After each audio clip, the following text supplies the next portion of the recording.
London moves differently when the opium dens begin to breathe. Fog clings to the narrow streets like a living thing, sliding between lamplight and shadow as though it carries its own secrets. Behind the velvet curtains of Mayfair drawing rooms and inside the crooked stairwells of Whitechapel lodgings, the same scent rises, sweet, smoky, and faintly medicinal. It drifts from porcelain bottles labelled as soothing tinctures, from chemist jars displayed beneath polished glass, from the trembling hands of those who believe they are taking medicine, not stepping into a slow, velvet death. This was Victorian England, a place where elegance masked decay and where the deadliest addiction of the century was sold legally across every counter. Mothers took it for sleep, gentlemen took it for nerves, infants received it by the spoonful, and society, wrapped in lace and propriety, pretended not to notice the shadows deepening behind every doorway. Subscribe and stay with me. The city has many more rooms to open and many more stories that refuse to stay buried. Tell me, where are you listening from tonight? The fog remembers everything. The bell above the chemist's door gave a soft, metallic tremor as Mrs. Aldridge stepped inside, clutching her shawl tightly around her narrow shoulders. The sound was delicate, almost apologetic, as though it sensed the weight of the errand that brought her there. Outside, the morning fog clung to the shop's windows like a pale hand, smearing the daylight into a weak, silvery glow that barely touched the mahogany shelves within. The air smelled faintly of camphor, lavender, and something sweeter, something that lingered beneath the perfumes like a hush at a funeral. Behind the counter stood Mr. Harrow, the chemist of Bramblewick Street, tall and pale and impossibly neat. His starched collar gleamed under the gaslight, and his spectacles caught the glow with a measured calm. He greeted every customer with the same gentle, understanding nod, as though the whole of London's suffering lay within his keeping, and he alone was prepared to soothe it. "Good morning, madam," he said, folding his hands in front of him. "The usual remedy today?"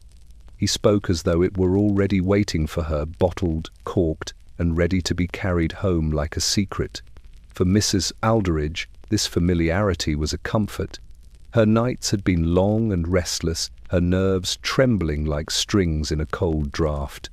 The city itself seemed to lean against her lately. The rattling carriages, the hungry cries of newsboys, the lamplighters' ladders scraping brick at dusk, all of it pressed upon her in ways she could not name. The bottle helped. Just a teaspoon before bed, and the world dimmed to something softer, something she could bear. "Yes, the usual," she breathed, as though the words themselves carried shame. Mr. Harrow turned with ritual precision, retrieving a small glass bottle from the cabinet behind him. Its deep amber tint caught the gaslight and glowed like captured fire. The label, handwritten, elegant, read, "Tincture of opium, prepared laudanum, a medicine, by every respectable definition, a blessing, if one believed the advertisements in the Illustrated London News." Mothers used it, clerks used it, gentlewomen with fragile constitutions used it. Even infants, God help them, were fed diluted versions to hush their cries.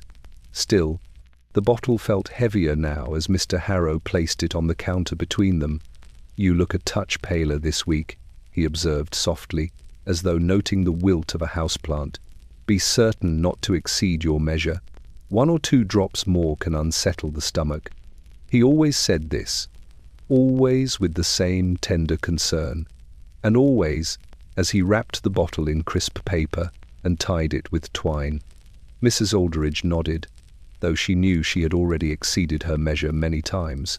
Not intentionally, never that. Only because the relief faded too quickly. The warmth behind her eyes that once lasted till morning now dissolved before midnight, and so she took a second spoonful, sometimes a third, each one blessedly easing the tightness in her chest, the fluttering panic that kept her pacing her carpet long after her lamps burned low. "I shall be careful," she said, though her voice wavered. For a moment the chemist's gaze softened further, almost fatherly. But he did not ask questions. He never did. The city pulsed with too many secrets for any single man to bear. Outside, footsteps passed by the shop hurried, muffled by fog. A carriage wheel hissed through a shallow puddle. Life continued its cold, relentless march. And inside, Mrs. Alderidge tucked the brown paper parcel into her reticule, feeling its shape like a heartbeat beneath the fabric. "Do rest, madam," Mr. Harrow said with a final nod. Rest. The one thing she could no longer find without the bottle. As she stepped back into the street, the fog swallowed her whole, and the chemist's polite smile remained behind the glass, quiet, steady, and already turned toward the next soul, seeking relief from the world's unspoken burdens. The nursery was still when Mrs. Penbury pushed open the door, the soft creak of its hinges swallowed by the thick woolen hush of early morning. Pale light filtered through the lace curtains in frail ribbons, illuminating floating motes of dust that drifted like tiny ghosts above the crib. In that dim, softened room, every object carried a gentleness: the rocking horse with its chipped paint, the faded alphabet blocks, the porcelain doll with one eyelid forever half closed. And yet, beneath all of this sweetness lingered something darker, something that breathed from the small drawer beneath the washstand. The baby had been crying again through the night, little gasping sobs that tore like feathers across Mrs. Penbury's raw nerves. She had risen 6 times rocking him, pacing the floor with stiff knees, humming lullabies whose words she hardly remembered. Nothing soothed him for long. Not warmth, not milk, not quiet cradling in her trembling arms. And so, as she approached the washstand now, she felt both dread and relief coiled tightly inside her chest. The drawer slid open with a whisper. Inside, among neatly folded muslins and a small tin of ointment, lay the slim brown bottle. Its glass glowed dark and mysterious in the muted light. The label, curled slightly at the edges, read in elegant script, "Godfrey's Cordial, a soothing syrup for infants and children, a promise, a solution, a mercy for exhausted mothers." Her hand hovered above it. Every nurse in Kensington spoke of it. Every doctor had recommended it at least once. It was common knowledge, if a child would not sleep, a teaspoon of cordial lulled even the most restless infant into blessed quiet. It was medicine, after all, sold openly, praised quietly, and who could fault a mother for needing rest? Still, a tremor passed through her as she lifted the bottle by its chilled neck. She remembered the first time she had used it. Her son had been feverish and breathless. The night had stretched long and terrible. The cordial had worked quickly, too quickly. His tiny body had gone limp, peaceful, almost frighteningly still. She had watched him for hours, unable to sleep even when he finally did, worrying over every rise and fall of his chest. Yet here she was again. From the crib, the baby's whimpers began anew, thin, pitiful, relentless. "Hush now, my sweet," she whispered, voice cracking. "Mama's here." She poured a small measure into a silver spoon, her hand wavering. The liquid's bitter scent drifted upward, masking the faint, milky sweetness of the room. She moved toward the crib, heart thudding erratically, as though each step were taken along the edge of some unseen precipice. The child reached out one small fist toward her, face flushed, tear-streaked. His cries loosened, something deep within her fatigue, fear, an ache she could no longer ignore. She wanted the crying to stop. She wanted sleep. She wanted, just for one night, to feel whole again. "Just a taste," she murmured. The spoon touched the baby's lips, trembling slightly as she guided the syrup into his tiny mouth. His cries broke, hiccuped, faded into little sighs. His eyelids fluttered once, twice, then settled. Peace. The room grew impossibly still.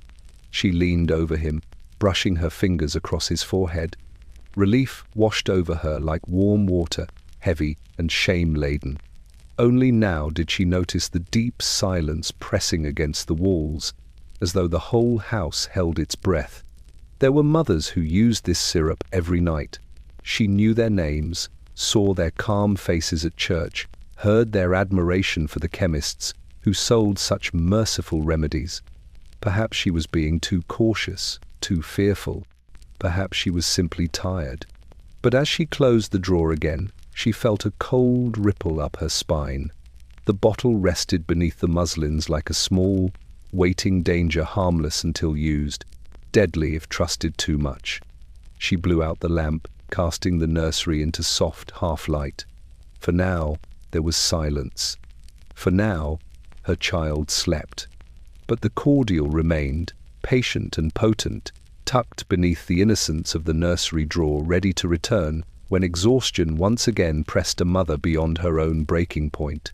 Jacob Minton's boots scuffed through the morning fog as he trudged down Narrowgate Lane, the street where London always seemed to move a little slower, where even the horses looked half asleep beneath their harnesses, and the servants paused at doorsteps as though waiting for the air itself to wake. Dawn had barely broken, yet the sky already sagged low and colourless, pressing a grey thumbprint against the rooftops. Coal smoke mingled with mist until the world looked powdered in soft ash. Jacob shifted the parcel under his arm and coughed, the sound scraping raw in his chest. A thin, persistent ache had lodged itself beneath his ribs these past months, tightening whenever he bent to lift crates at the factory. The doctor called it nervous strain, though Jacob suspected it came from 10-hour days breathing metal dust and the cold damp that seeped into the brick walls. A small dose of laudanum, the doctor said, taken sparingly, will quiet the nerves and ensure proper sleep. Sparingly. Jacob had repeated the word, committing it to memory like a commandment. But once he began, the hours after work took on a dreamy glow. The aches softened, the tightness unwound. Even the sharp arguments from the neighbouring flat where a husband's temper rose and fell like a storm tide dissolved into distant murmurs. And so Jacob returned again and again to this street, where the chemists lined their windows with amber bottles that glimmered like bottled sunsets. He paused before Wolsey's apothecary, rubbing his hands together for warmth. The shop's glass panes were fogged from the inside, faint silhouettes moving beyond them like shapes in a lantern-lit dream. The sign above the door creaked faintly in the wind, though the street was otherwise silent save for the slow drip of rain from the gutters.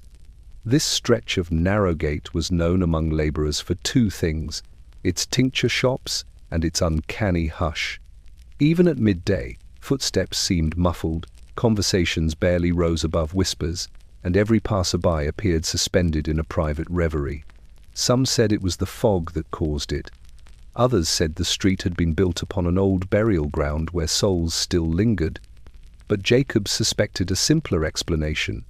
Too many people here were dosing themselves into stillness. A man exited Wolsey's just as Jacob approached.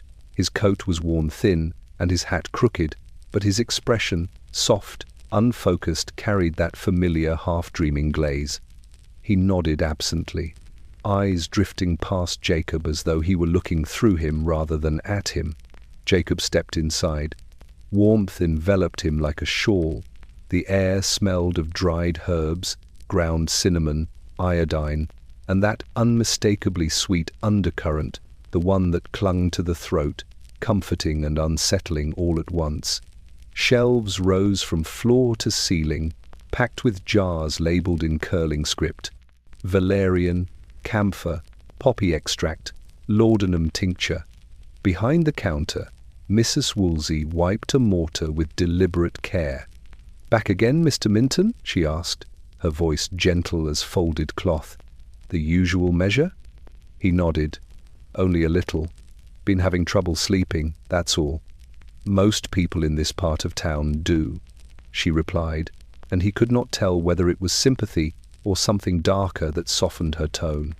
She filled a small bottle, corked it, and wrapped it in paper with elegant precision. Jacob paid and stepped back out into the cold. The street had grown quieter still.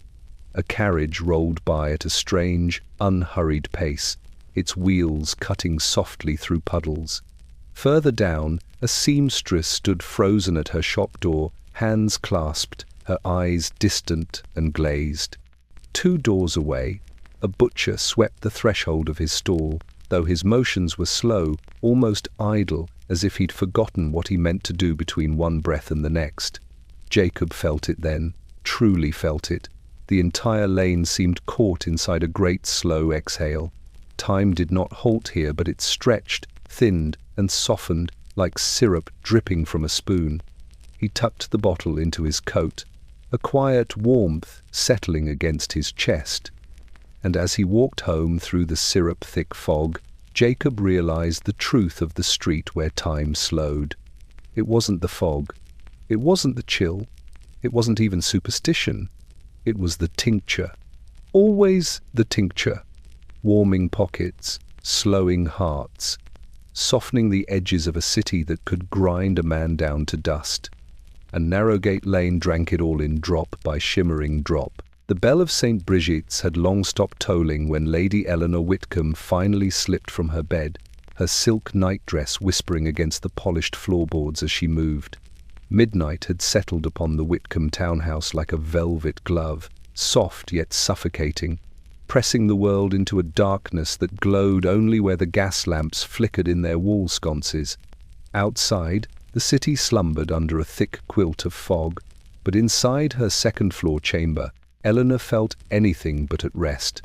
She paused beside the tall Venetian mirror, catching the faint reflection of her own pale face. Her dark hair, usually arranged in immaculate coils, hung loosely down her back. Her eyes were shadowed, not merely from fatigue, but from something heavier, something that had been tightening its hold on her most private hours. A half-finished letter lay on the writing desk nearby, ink drying mid-sentence. She had attempted to assure her sister in Bath that her health was improving, that her nerves had settled, that the lingering grief over their mother's passing had softened with time, but the lie trembled too violently in her hand. She had set the pen aside before it betrayed her completely. Her fingers drifted almost unconsciously toward the small lockable cabinet beside the bed. Inside was the bottle. Laudanum, her nightly tonic, as her family physician called it, with a polite nod and the soft voice reserved for women of her class. It had been prescribed during the bleak winter, when sleep refused to visit her, and her thoughts spiraled into restless corridors. At first, she resisted. Then, in desperation, she accepted. And finally, she relied. It stood now like a jewel in the darkness, the amber glass glowing faintly as she lifted it. Her breath shivered. Just a teaspoon, enough to ease the tightness in her chest, to hush the whirl of memories that rose unbidden when the house grew still. She uncorked the bottle, the faint pop echoing like a secret shared. The scent rose to meet her, a sweet, heavy fragrance that had become as familiar as perfume. She poured a small measure into a delicate porcelain spoon, the pale moonlight glimmering across its surface. Her hands, graceful but trembling, guided it to her lips. The warmth spread almost immediately, first across her tongue, then drifting down her throat like a soft river of fire. Within seconds, her shoulders lowered, the knots in her spine loosening. The room widened, stretched, became soothing an embrace rather than a prison. She moved toward the window, resting her forehead lightly against the cool glass. London sprawled below, blurred and trembling behind the fog, gas lamps glowing like distant embers, carriages gliding through the haze like silent ghosts. Somewhere, a lone violinist played from an open window, the melancholic strains melting into the night. Eleanor closed her eyes. The dose pulled gently at her thoughts, softening their edges. Her sorrow dulled, her panic dissolved, and the emptiness that haunted her evenings thinned into a kind of floating calm. She could almost imagine her mother's voice again, not sharp with instruction, but gentle, humming lullabies from Eleanor's childhood. Yet beneath the relief was a shadow, a warning. She felt it when she placed the spoon back onto the tray, when she recorked the bottle with hands slightly too light, slightly too numb, when she sank into her armchair and stared at the ceiling, the patterns swirling with strange grace. The shadow whispered, "You needed more tonight than last week, more tonight than yesterday, more next week than now." Her breathing slowed, her pulse softened. The house slept around her, unaware that the lady of its halls was drifting deeper into a velvet dark from which waking became harder each passing dawn. A carriage rattled in the distance. A clock chimed once. Lady Eleanor Whitcomb let her eyes drift shut, the laudanum settling over her like a second layer of silk. Midnight passed, and still she sat there, suspended between waking and oblivion, held in the delicate, dangerous arms of her midnight dose. The wind scraped along the alleys of Bermondsey like a restless animal that could not settle, clawing beneath door frames and rattling loose panes until every tenement seemed to shake with a fever of its own. Thomas Hale felt the cold deep in his bones long before winter arrived. It had begun months earlier in the tannery, when the damp air seeped through his threadbare coat and the stench of hides turned every breath into a small punishment. The work was relentless, the hours cruel, and Tom, once sturdy, once lively, had found himself trembling even in the brighter hours of the afternoon. At first he blamed the cold, then the hunger, then the headaches that followed him like faint shadows. But his wife, Margaret, had seen the truth more clearly than he had. "You've got the shakes again," she whispered one evening as she pressed a damp cloth to his brow. "You must ask the doctor." He had resisted. A man of his kind didn't go begging for medical advice. Doctors were for those with pocket watches and good boots, not for tanners who smelled perpetually of lye and decay. But the trembling grew worse. Nights became a battle of clenched fists and rapid breaths, and the smallest noise, a dropped spoon, a cart trundling past, could set him shaking like a leaf. So Margaret went herself to the chemist on Tooley Street. When she returned, she carried a small package wrapped in brown paper, tied with simple twine. Tom remembered how gently she had placed it on the table, as though it were a loaf of bread rather than a remedy. He remembered her voice too, soft but edged with worry. "They say this will help." Inside the paper had been a bottle, amber glass, dark liquid, a scent that curled sweetly into the air the moment he uncorked it. Laudanum, a word he'd heard in whispers but never truly understood. "Just a little," Margaret urged. He had taken a spoonful, then another. Within minutes the shivering stopped. His muscles, always so tight, loosened as if unclenched by an unseen hand. The ache in his back receded. The buzzing behind his eyes quieted to a manageable hum. For the first time in months, Tom felt still, blessedly, impossibly still. The relief overwhelmed him. He slept that night without dreams, without panic, without the frantic beating of a heart that had forgotten how to rest. Now, weeks later, Tom walked the narrow lane outside their tenement with a strange new steadiness. The cold no longer bit so deeply. The tremors no longer seized him without warning. He felt almost himself again, though Margaret watched him with a worry she tried to disguise behind her shawl. "You mustn't take too much," she reminded him that morning as he laced his boots. "You've been having it every night now." "It helps," he replied, perhaps too sharply. "It helps today," she said, "but tomorrow—" He cut her off with a tired sigh. "Margaret, please, I need to work. I can't be shaking like a half-frozen dog." She said nothing then, only lowered her eyes. As Tom made his way toward the tannery, the bottle in his coat pocket clinked faintly, its weight both comforting and sinister. The street was waking slowly around him, women scrubbing steps with cold water, boys chasing each other with reckless energy, a vendor pushing a cart of soot-blackened chestnuts through the murky dawn. Everything was familiar. Yet everything felt slightly softened, as though Tom walked through a dream made of wool and fog. The trembling had stopped. Yes, but something else had begun in its place.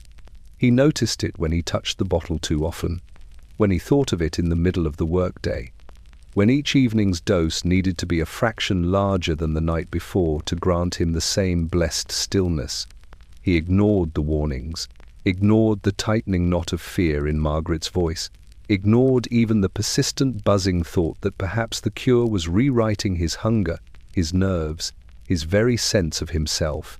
For now, he could lift hides again, could stand without wobbling, could breathe without fear. And that felt like a salvation he was not ready to question. As he entered the tannery, the foul air surged around him, chemicals biting at his throat, steam rising like something alive. Tom swallowed hard, steadying himself. In his pocket, the bottle waited. The man who had once shivered now walked with a curious calm. But the sweetness that steadied his hands carried its own quiet hunger. And it would return for him soon enough, drop by drop, night by night, seeping deeper than the cold ever had. Reverend Josiah Clark lit the final candle of the evening, its small flame flickering against the brass holder, as though reluctant to stand upright. The parsonage on Willowmere Road was quiet now, too quiet. He sometimes thought as though the walls themselves were listening. Outside, a slow drizzle tapped against the window panes, turning the lamplight into wavering halos that bled across the glass. Rain always made the house feel lonelier. He closed the shutters and returned to his desk, an oak slab worn smooth by decades of sermons, letters, and prayers. His Bible lay open in the center, marked with careful annotations. Next to it, just inches from the gilded edges of Scripture, rested a small amber bottle. Its presence there had once filled him with shame. Tonight, it filled him with something he feared even more: relief. The bottle glowed faintly in the candlelight, catching the warm gold like something illicit, masquerading as holy. Laudanum, written in the pharmacist's elegant handwriting, curved across the label as though it were a name to be whispered, not spoken. Reverend Clark rubbed his temples, feeling that familiar tension building behind his eyes, the ache that had plagued him for years. It began after his wife, Lydia, passed in the harsh winter of '58. A fever had carried her away in 3 sleepless nights, leaving the house hollow and him unsteady in his faith. He had turned to prayer, then to Scripture, then to longer hours at the church, believing devotion alone would steady him. Instead, the nights grew longer, his mind more restless, the sermons more difficult to write. Grief gnawed at him with slow, polite teeth. It was Mrs. Ingham, the church organist, who first recommended a tonic. "Just to help you sleep, Reverend," she insisted, pressing the bottle into his hesitant hand. "You give so much. Let something give back." He had resisted. For 2 nights. Then, one moonless evening, with his pulse thundering and sleep retreating like a startled animal, he uncorked the bottle. The first dose had been small, hardly more than a sip. The warmth had spread through him gently, lovingly softening the jagged edges of memory, quieting the empty half of the bed where Lydia once slept. He rested that night for the first time in weeks. The next evening, he took it again. Now, months later, the bottle sat openly beside his Bible, no longer hidden in drawers or behind ink pots. He told himself it belonged there. After all, he used it only to steady himself for the Lord's work, to calm the tremor in his hands before a sermon, to soften the creeping melancholy that threatened to swallow his voice during prayer meetings. He reached for it now, uncorking it with practiced ease. A thin ribbon of sweet, bitter scent rose into the air. He paused, staring at the dark liquid as though expecting it to offer counsel. "It is only to quiet the mind," he whispered, though the walls were the only ones listening. He poured a measure into a small silver cup, lifting it to his lips. The warmth bloomed quickly, followed by that familiar softening, the worry untangling like knotted thread, the weight in his chest loosening its grip. The ache in his temples faded to a dull hum. The house no longer felt quite so empty. He exhaled. But as he lowered the cup, his gaze returned to the Bible, still open beneath the candlelight. The words blurred slightly at the edges, the ink softening into shadows. And though he would not admit it aloud, not even to God, he felt the truth stirring beneath his ribs. The tincture soothed him more easily than Scripture did, more quickly, more completely. He closed the Bible with trembling hands, unable to finish the verse he had begun reading.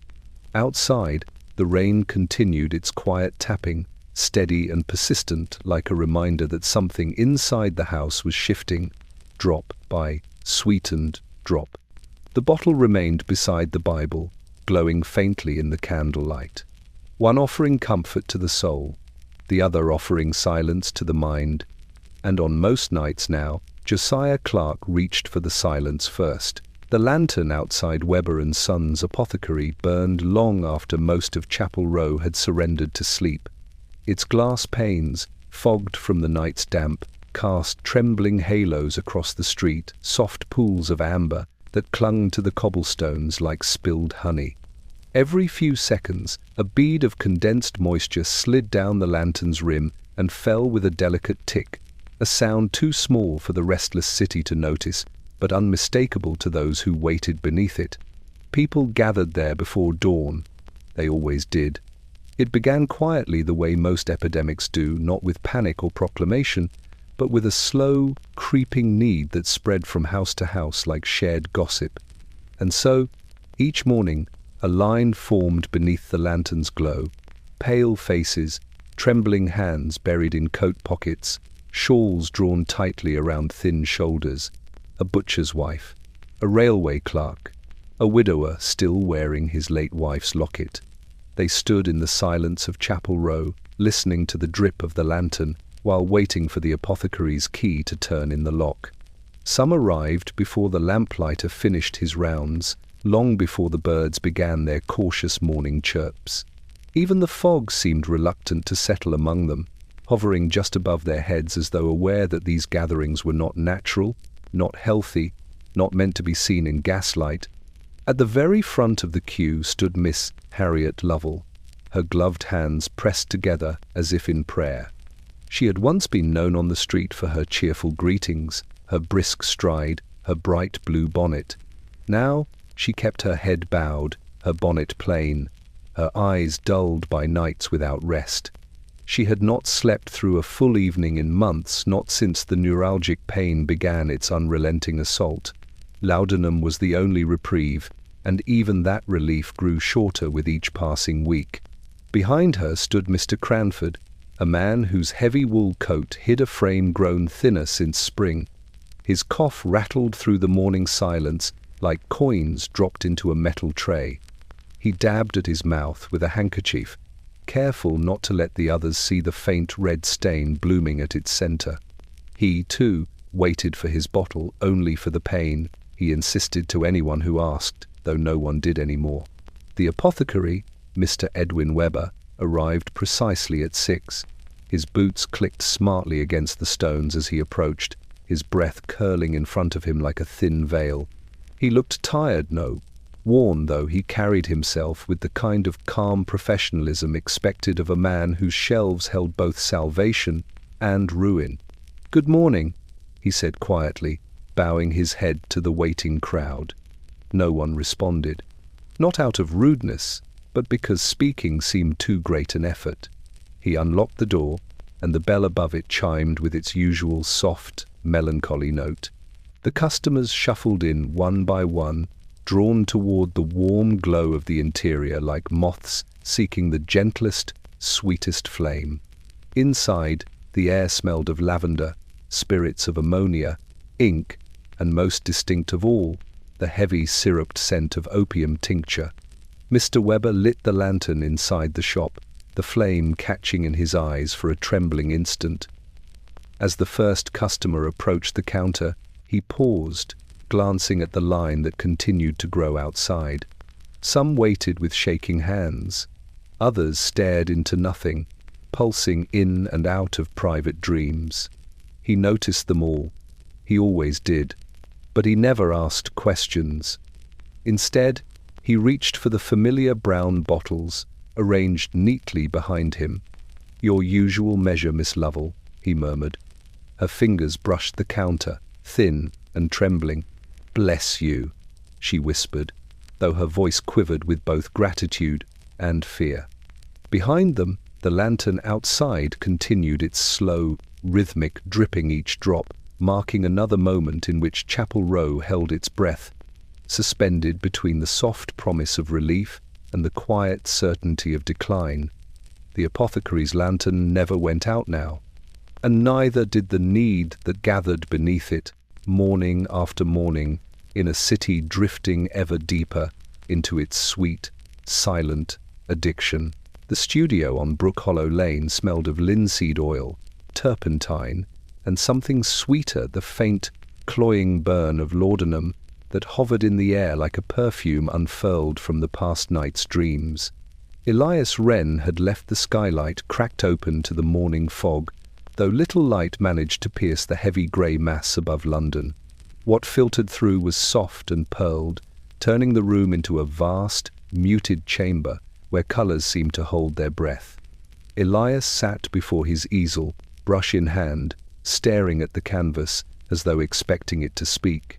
His eyes, once sharp and bright, now shimmered with a kind of fevered clarity, a brilliance that did not look entirely sane. On the canvas, the beginnings of a portrait took shape. A woman's face, serene at first glance, but upon deeper inspection shadowed by a wordless sorrow.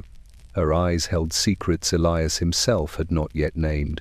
He dipped his brush into a mixture of ochre and rose madder, but his hand trembled. Not violently, just enough for him to notice. "Not now," he muttered, steadying himself.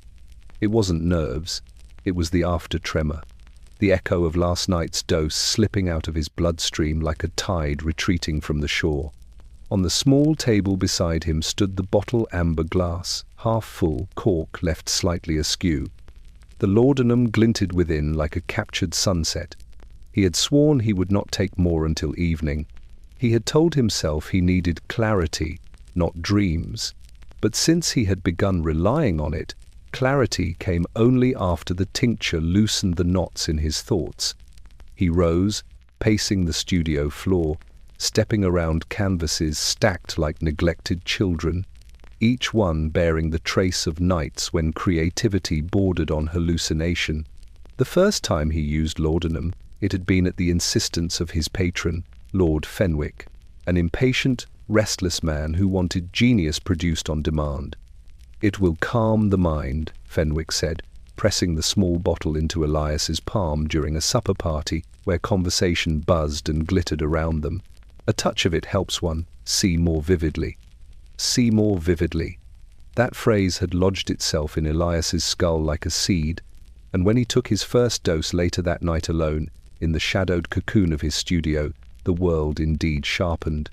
Colours deepened, lines softened, and the mundane folds of reality lifted like curtains to reveal something grander, stranger, more luminous. He painted until dawn. The portrait from that night now hung in Fenwick's drawing room. Visitors whispered that its eyes followed them, that the colours glowed unnaturally beneath the lamplight. Fenwick simply smiled and poured more wine. But Elias knew the truth. The painting had not been born of skill alone. It had come from the tincture's whispering guidance, from the way it slowed time and sharpened meaning. This morning, however, the whispers felt faint, distant. He returned to the table, staring at the bottle with a mixture of longing and dread. His fingers drifted toward it, hesitant, then decisive. He uncorked it with a soft pop that echoed through the studio like a sigh relieved. "One drop," he murmured, just enough to settle the hand. But he knew one drop had never been enough. The laudanum slid into the porcelain cup in a smooth ribbon. He lifted it to his lips, swallowing with the familiar blend of guilt and anticipation. Warmth blossomed in his veins, not violently, just a soft bloom, like petals opening under moonlight. His pulse slowed. The trembling ceased. and the world shifted. Edges brightened, shadows deepened into blue-violet pools. The woman on the canvas turned her gaze toward him. He could swear she did, her painted eyes glinting with a sudden, uncanny life. Elias breathed out, relieved, enraptured. "There you are," he whispered to her. Brush in hand once more, he approached the canvas with renewed purpose, the colors singing to him, the lines welcoming his touch. The world outside the studio, its fog, its noise, its demands fell away entirely. Only the painting remained. Only the vision, only the sweet hush of opium guiding his hand. As he worked, the bottle glowed beside him, patient and knowing. The painter saw too clearly now, saw beauty where none existed, saw ghosts in every shadow. And though each stroke brimmed with brilliance, something within him was slowly, quietly unraveling. One drop at a time. The sitting room of Mrs. Clara Ashcombe's townhouse had once been a place of Sunday sunlight and warm conversation. Now it lay dim and motionless beneath heavy drapes, the air perfumed with fading flowers, and something sweeter, something that clung stubbornly to the crystal decanter on the mantel. Dust lay undisturbed on the piano keys, though they had not been touched since her husband's funeral 3 months earlier. The housemaid moved quietly, tiptoeing as if afraid to wake a ghost. Clara sat alone in her armchair, wrapped in a wool shawl despite the fire crackling steadily in the grate. Her eyes, once bright with quick laughter, had taken on a faraway sheen. Her hand rested on the armrest, fingers curled around the stem of a small glass. A thin ribbon of laudanum-laced cordial glistened within deep red, like spilled velvet. She stared into it as if it contained some secret answer. Her husband, Henry, had been a man of robust health and louder opinions, a fixture at every civic dinner and a lively host at their soirees. When fever stole him in a single wicked week, Clara had found herself unable to sleep in the house that still echoed with his voice. The doctor, seeing her sunken eyes and trembling hands, offered a solution with the soft matter-of-factness of a man who had said the same words 100 times. "A few drops in warm wine, madam. It will help your heart rest. Rest." She remembered laughing, a short, cracked sound, because her heart had done nothing but ache and pound and tremble. She had taken the drops that night, then again the next. And by the 4th evening, the soft, dreamlike weight of the tincture became the only thing she could rely on. Now, the red-tinted glass waited for her each night like a patient friend. The clock chimed 7:30. Clara lifted the glass to her lips, tasting the warmth spread slowly across her tongue. The sweetness smoothed over the bitterness beneath, and she let her eyes drift to the mantel where Henry's portrait stood. His painted gaze looked down upon her with the same quiet authority he had shown in life. She imagined, just for a moment, that the corners of his eyes softened, that his rigid posture relaxed, that he forgave her this nightly indulgence. "Just one," she murmured to him, "just one to ease the loneliness." She had said the same the night before. And the night before that, a faint sound came from the hallway, the creak of a floorboard. Her maid, young Annie, stood in the doorway, fingers twisting nervously around her apron. "Mrs. Ashcombe, shall I bring your supper?" Clara blinked slowly, as though waking from a light sleep. "No, Annie, not tonight. You haven't eaten since morning," the girl said, her voice barely above a whisper. Clara gave a gentle, practiced smile, the kind that suggested gratitude while concealing dismissal. "The cordial will settle me. You may retire." The girl hesitated, eyes flicking toward the nearly empty bottle on the table. "Beg pardon, ma'am, but perhaps the doctor—" "That will be all, Annie." The finality in Clara's tone closed the conversation like a door. The maid lowered her gaze, curtsied, and slipped away. Silence reclaimed the room, accompanied only by the soft hiss of the fireplace and the delicate clink of the glass as Clara set it down. She leaned back, letting the laudanum smooth the ridges of her grief. Her limbs grew light. The room softened at the edges. Henry's portrait shimmered faintly in the wavering firelight. She imagined him stepping out from the frame, sitting beside her, as he once did during winter evenings, reading his paper while she embroidered by the fire. She imagined his voice deep, reassuring, telling her she was not alone, not truly, that he had never left. Tears slipped down her cheeks, unnoticed. Tonight, the cordial dulled her sorrow enough for the memories to feel gentle, not sharp. She cradled the glass against her chest, closing her eyes. The fire crackled on, the shadows swayed, and in the red tint of the laudanum wine, Clara Ashcombe drifted into a quiet, aching dream where the dead never quite left, and the living found their solace in a bottle beside the flame. The widow's glass emptied slowly, and the night deepened around her, soft, sweet, and perilously quiet. The Gascon Street parlour had once been the pride of Mrs. Pembroke's townhouse, a handsome room with rose-patterned wallpaper, soft Turkish rugs, and velvet draperies that glowed ruby red when the evening lamps were lit.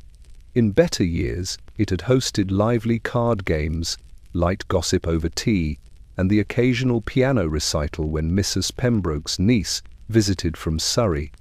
But now the parlour served a different purpose, one whispered about behind gloved hands and referred to only as the gatherings. They met after midnight, when Gascon Street lay hushed beneath its cloak of fog and the carriages rolled by like muted phantoms. Mrs. Pembroke would unlock the parlour door with a trembling hand, ushering her guests inside with the solemnity of a priest granting entry to a sanctuary. The room smelled of lavender sachets, beeswax polish, and most distinctly laudanum, always laudanum. On this particular night, 5 figures sat in the parlour, each swallowed by their own shadowed corner. Mr. Benedict Arlo, a retired solicitor with a mind once sharp as a steel hinge, now stared blankly at the embers in the fireplace, a half-finished glass of laudanum-laced sherry resting in his loose grip. His eyes, rimmed red, reflected the fading flames like dying stars. Beside the lace-curtained window reclined Miss Eliza Turnby, 26 years old, and already worn thinner than candle smoke. She had come first out of restlessness. My nerves, you see, are quite impossible, but had stayed because the tincture made her forget the fiancé, who had jilted her for a wealthier bride. Near the pianoforte sat Mr. Hawthorne, a poet whose verses had once been recited at garden soirees. Now his ink-stained fingers tapped the keys soundlessly, as though remembering melodies he no longer dared to play aloud. He took larger doses than the others. He claimed it helped him imagine better. In truth, it dulled the shame of unpublished manuscripts stacked beneath his bed. Mrs. Pembroke herself presided from the central armchair, her posture regal despite the faint tremor in her hands. She had begun these midnight gatherings after her husband died of an apoplexy 6 winters ago. The shock had left her unable to sleep. The silence of the night felt like a weight pressing upon her ribs. Taking laudanum alone frightened her. Taking it among friends, she reasoned, made it feel less like a vice and more like companionship. The 5th guest tonight was a newcomer, Mrs. Lydia Cobb, a shopkeeper's wife who had never before set foot inside so fine a house. Nervous, she sat at the edge of her seat, twisting her wedding ring, her gaze darting toward the others like a child watching unfamiliar rituals. "It helps to take it slowly at first," Mrs. Pembroke said kindly, offering her a small ruby-coloured vial. "We are not here for excess, only for rest." Rest. The word fell over the room like soft ash. Mrs. Cobb hesitated, then accepted the vial with a grateful nod. The others watched her with a strange, quiet understanding, the knowing look, shared only by those who recognized the hunger behind another person's trembling. Within minutes, the room shifted.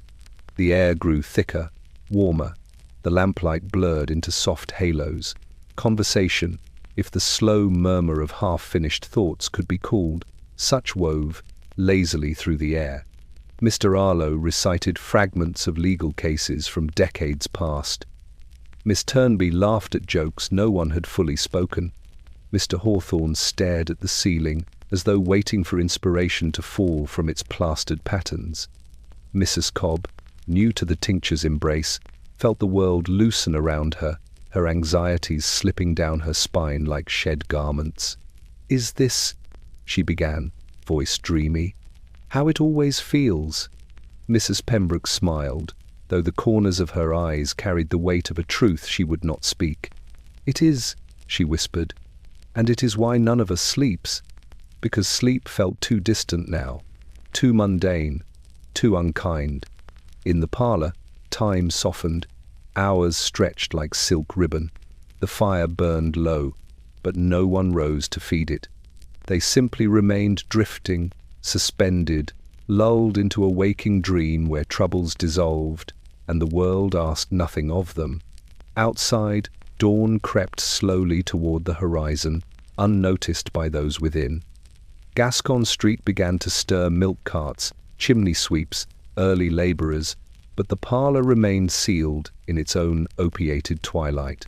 And as the first thin beam of pale morning light seeped beneath the drawn drapes, the 5 figures sat motionless, eyes half-lidded, each clinging silently to the one place in London where sleep was no longer needed nor wanted, the parlour where no one slept, and no one truly woke. There was a narrow bend in Suffolk, known only to those who needed it, where the fog thickened as though reluctant to leave and the gas lamps flickered with a quiet, knowing tremor. Locals called it Plover's Alley, not because of birds none had sung there in decades, but because the name sounded harmless, respectable, something one might pass without suspicion. Yet beneath its harmless name lay a stretch of street that had become London's worst-kept secret. 3 chemists in a row. 4 if one counted the apothecary, who operated from the back room of a cobbler's shop. 5 if one counted the widow who sold draughts from beneath her stairwell, though she claimed they were merely herbal restoratives. The alley earned its reputation long before the rest of the city took notice. It began with a single shop, Mr. Thistlewick's, where the aging chemist once prided himself on treating sailors' ailments, factory workers' burns, and children's coughs with the same level of quiet dignity. But when his knees stiffened and his breath shortened, he turned to laudanum for his own relief. Soon after, he stocked more of it, sold more of it, and by the time he realized the alley had changed shape around him, the other tincture sellers had already arrived.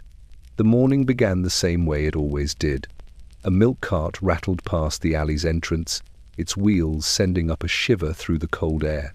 The driver glanced down Plover's Alley, but looked away almost immediately. Something about it unsettled him, perhaps the way the fog hovered lower there, or how footsteps entering the alley never seemed to echo. Inside the alley, shutters creaked open one by one. At Thistlewick's, an elderly woman named Mrs. Grant stood patiently by the door, her shawl pulled high around her ears. The faint light revealed the soft tremble of her jaw and the blotchy circles beneath her eyes. She always arrived first, and she always left with 2 small bottles, carefully wrapped in waxed paper. "Good morning, Mrs. Grant," Mr. Thistlewick said, as he unlatched the door. His voice was hoarse but gentle. "You're kind to open early," she murmured. "It helps my nerves." He nodded, though deep down he wondered if he was helping her nerves or deepening her dependence. But he asked no questions. Not here. Next door, at Dunley's Remedies, the door opened prematurely before Mr. Dunley even lit his lamps. A cluster of dock workers shuffled inside, their boots leaving damp prints on the floor. They smelled of rope, sweat, and river water. Each man carried the same hollow expression, the same haunted air that told of sleepless nights and grinding labour. "Laudanum?" Dunley asked, though there was no need. "Aye," answered one of them, voice thick as muddy tide water. 3 bottles. "You'll take one now, then?" Dunley asked. The man hesitated only a moment before nodding.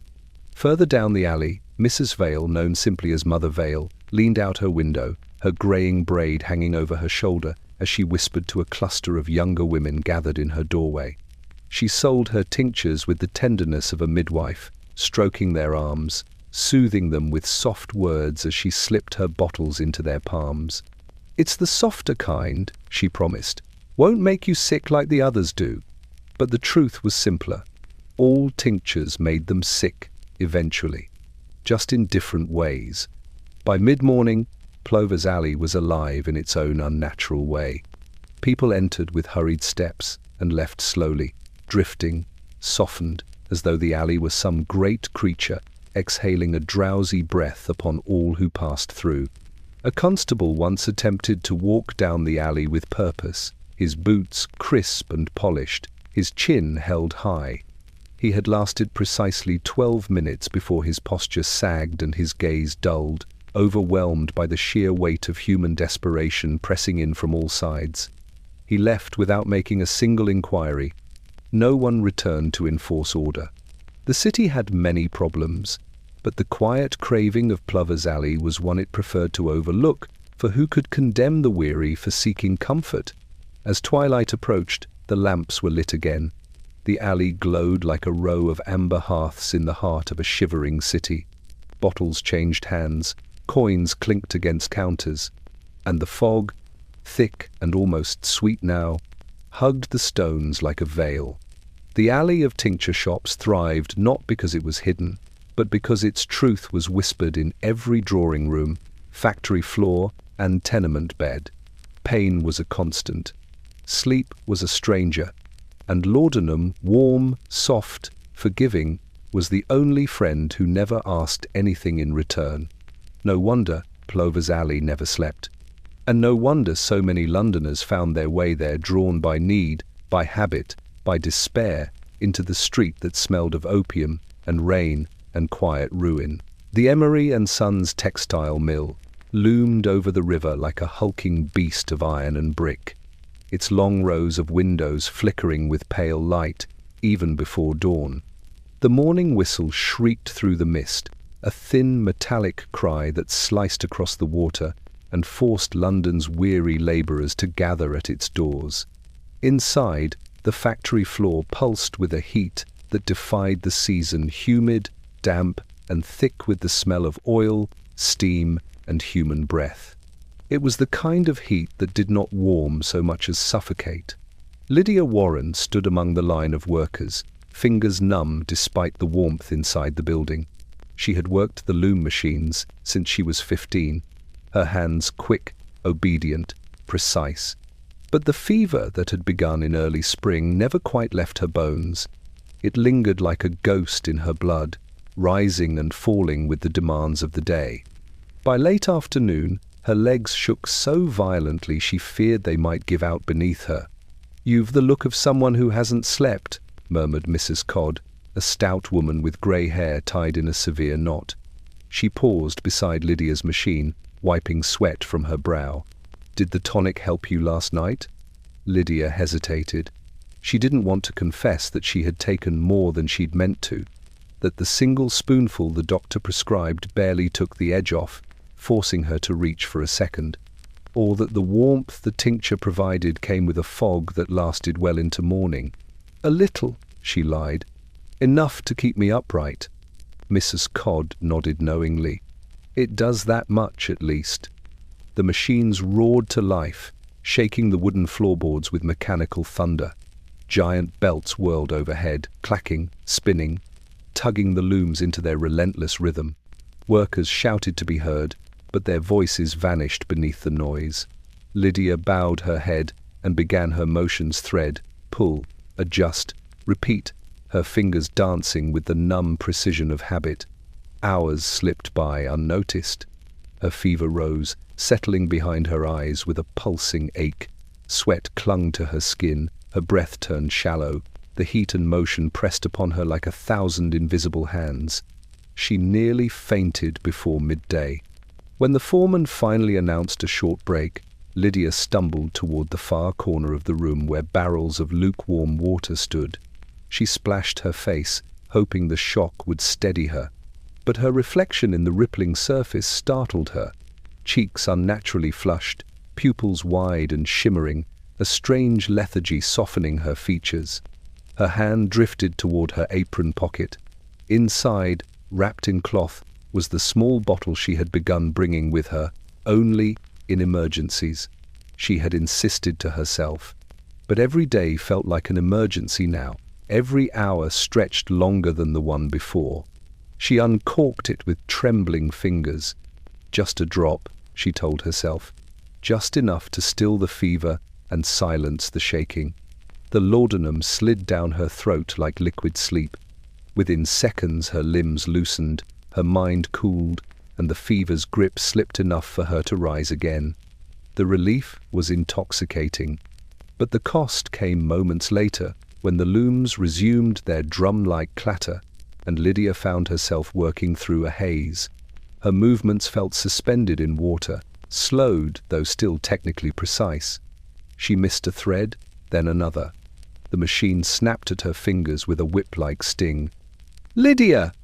the foreman barked. "Mind yourself!" She nodded quickly, cheeks burning. Her heart thudded with the double beat of fear and opium. She knew she could not keep this up. But how was a body meant to withstand 12-hour days, the blistering factory floor, the fever that stalked her like a persistent shadow? Around her, she noticed the signs she had once ignored, the glassy eyes of other workers, the slowed speech, the faint scent of tincture lingering on their breath during breaks. She suddenly understood. Laudanum did not simply comfort them. It allowed them to survive the pace of the machinery, the unnatural demands of an empire built on unending labor. Outside, the river flowed sluggishly beneath a grey sky, carrying with it the whisper of something dark, inevitable. Inside the mill, Lydia dipped her head again and resumed her work. Her hands steady not because she was well, but because the tincture had made her so. The fever did not break. The laudanum simply drowned it. And the machines kept moving, and the workers kept moving, and London, fog-bound and sleepless, marched quietly toward its own unravelling, one drop at a time. St. Augustine's infirmary stood at the edge of Holborn like a grey, brooding sentinel, its stone facade streaked with years of soot and rain, its windows lit by gas lamps that flickered as if reluctant to reveal what lay within.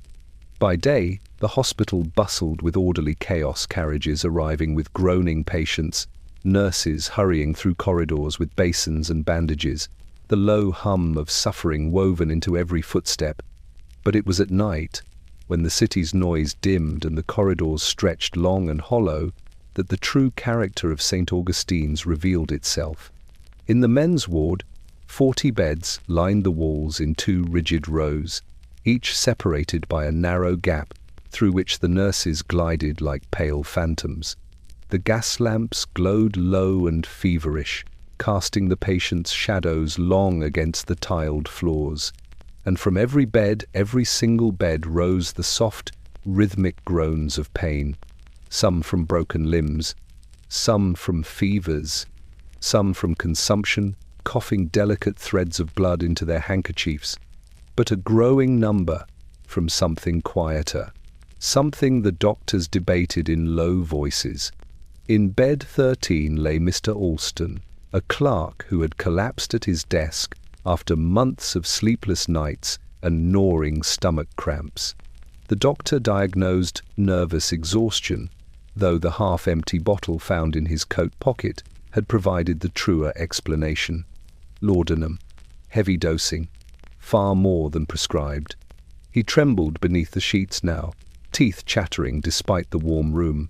When Nurse Avery passed, she paused, her lantern casting a soft halo over his gaunt face. "Can you take water?" she asked gently.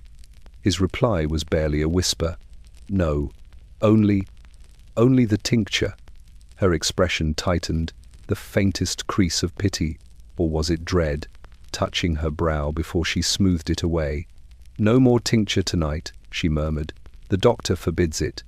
Mr. Alston closed his eyes then, letting out a low, animal sound that echoed faintly against the stone walls. 3 beds down, in bed 16, a young seamstress named Ada lay curled on her side, clutching her stomach. She had been admitted after collapsing in the street. The doctor suspected anemia at first, then gastritis, then something else entirely when her hands kept reaching toward her bodice as though searching for a familiar shape. Her bottle, too, had been confiscated. "Please," she whispered whenever a nurse passed. "Only a drop. Just a drop." The nurses moved past her quickly. In the corner bed, bed 1, lay an older gentleman, a retired barrister, who had once argued cases with booming authority. His bones now seemed to rattle inside his skin. He stared at the ceiling with wide, glassy eyes, whispering to phantoms the nurses could neither see nor banish. "What did you give him?" Nurse Avery asked the ward doctor that evening as they stood beside his bed, watching him sweat through another trembling spasm. "A half-dose of chloral," the doctor replied. "And before?" A pause. "Laudanum," he murmured. "Years of it." The doctor's shoulders sagged then, weary and resigned. "There are dozens like him now. They come in shaking, fevered, begging. We treat the symptoms, but not the cause. How can we? The cause sits in every household, every apothecary, every bedside drawer." Nurse Avery's gaze drifted to the row of quietly suffering bodies. "Must we simply watch them fade?" she asked. The doctor's voice softened. "We keep them comfortable. That is all we can do." Comfort. The word hovered in the air like a cruel lullaby. As night wore on, the ward grew strangely still. No one slept, at least not naturally, but the laudanum absence induced a dazed half-silence. Patients murmured in fevered tones or stared blankly at nothing, caught between agony and longing. The lanterns flickered gently above them, their soft glow touching every hollow cheek, every trembling hand. Outside, horse hooves clattered down the cobblestones. The rain thickened against the glass. Inside, beneath the watchful lamps, St. Augustine's held its breath, and the beds, 40 of them, lay quiet, terribly, unnervingly quiet. Not because the suffering had eased, but because each patient drifted in that strange opium-shaped purgatory between need and denial. In the hospital with the quiet beds, pain did not scream.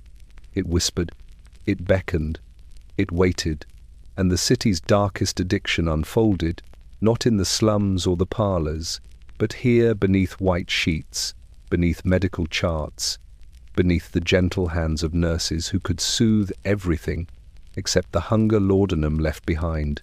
The Marlborough Society for Literary and Scientific Advancement, known more simply among its members as the Club, sat tucked behind an ivy-draped gate in Bloomsbury, its polished brass plaque gleaming faintly even on the greyest mornings.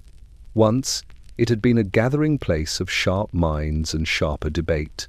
Astronomers arguing over new theories, historians reciting from rare manuscripts, gentlemen scholars sipping brandy while discussing the latest pamphlet from Oxford. But lately, the club had taken on a different atmosphere, one hushed, languid, and tinged with a fragrance that did not belong to scholarship. Laudanum. It floated subtly in the air like a ghostly perfume, softening voices, blurring edges, and coaxing even the most disciplined minds into velvet-draped indolence. On this particular evening, the lamps burned low, drawing amber shadows over the mahogany paneling. The rain against the windows created a gentle, rhythmic tapping, too gentle, too soothing, so that even before the first gentleman fainted, the mood in the room was already soft as down. Sir Reginald Hartmore, seated beside the window, dabbed at his forehead with a silk handkerchief. His normally ruddy complexion had taken on an unsettling pallor, and the handkerchief trembled slightly as he pressed it to his temple. "Warm in here tonight?" he muttered, though the room was hardly warm. Across from him, Mr. Edmund Kilgrove, a former barrister of excellent reputation, nodded dreamily. His eyes drooped, his posture slouched. The small bottle in his inner coat pocket glinted when the lamplight caught it. "Just a touch of nerves," Kilgrove murmured. "The tincture helps, you know, settles everything. One begins to see why the doctors prescribe it so freely." Sir Reginald made a non-committal sound, but his gaze drifted to the same pocket. No one mentioned how many members now carried such bottles. No one mentioned how often they retreated to the retiring room for a moment of composure. And certainly no one mentioned the incident last week, when Mr. Bellamy collapsed mid-sentence during a reading of his latest essay, his body slumping into his chair with all the grace of a marionette whose strings had been cut. At the centre table, the chairman, Lord Pembroke, not related to the lady of Gascon Street, though just as troubled, attempted to begin the evening's programme. "Gentlemen," he announced, tapping the gavel lightly, "our speaker tonight is Mr. Fenton, who will present on the subject of—" He faltered. Mr. Fenton sat motionless, head tipped back, mouth slightly parted, his spectacles askew. It took several long seconds for anyone to realize he was not merely resting his eyes. "Good heavens," Lord Pembroke breathed, stepping to his side. "Fenton?" But as he touched the man's shoulder, Fenton slid sideways in his chair, collapsing in a slow, boneless heap to the carpet. A ripple of alarm moved through the room, soft, muted, but unmistakable. Several gentlemen stood, though most did so sluggishly, like leaves stirred by a weak breeze. Mr. Kilgrove blinked with delayed concern. Sir Reginald tried to rise, but swayed precariously. The footman appeared instantly, his gaze sharp and fearful. "Sirs," he said quietly, "shall I fetch a doctor?" Lord Pembroke hesitated. The truth hung unsaid in the charged air. The doctor would only prescribe more laudanum. "No," Pembroke said finally, weakly. "Water first. Fresh air." They carried Mr. Fenton to the vestibule, where the cold, sharp air from the street met them like a slap. His eyelids fluttered, his breath shallow but steady. As they revived him with damp cloths, Pembroke's gaze drifted back to the drawing-room, the haze, the sluggish faces, the stylish coats concealing half-empty vials. He swallowed hard. 2 years ago, the club had been loud with debate. Now men forgot their arguments mid-thought. They nodded off in chairs. They drifted through their evenings in a dreamlike fog. And fainting, once rare and cause for amusement, had become a quiet, weekly embarrassment. The gentlemen returned to their seats one by one, but the air in the room had changed. The lamps seemed dimmer.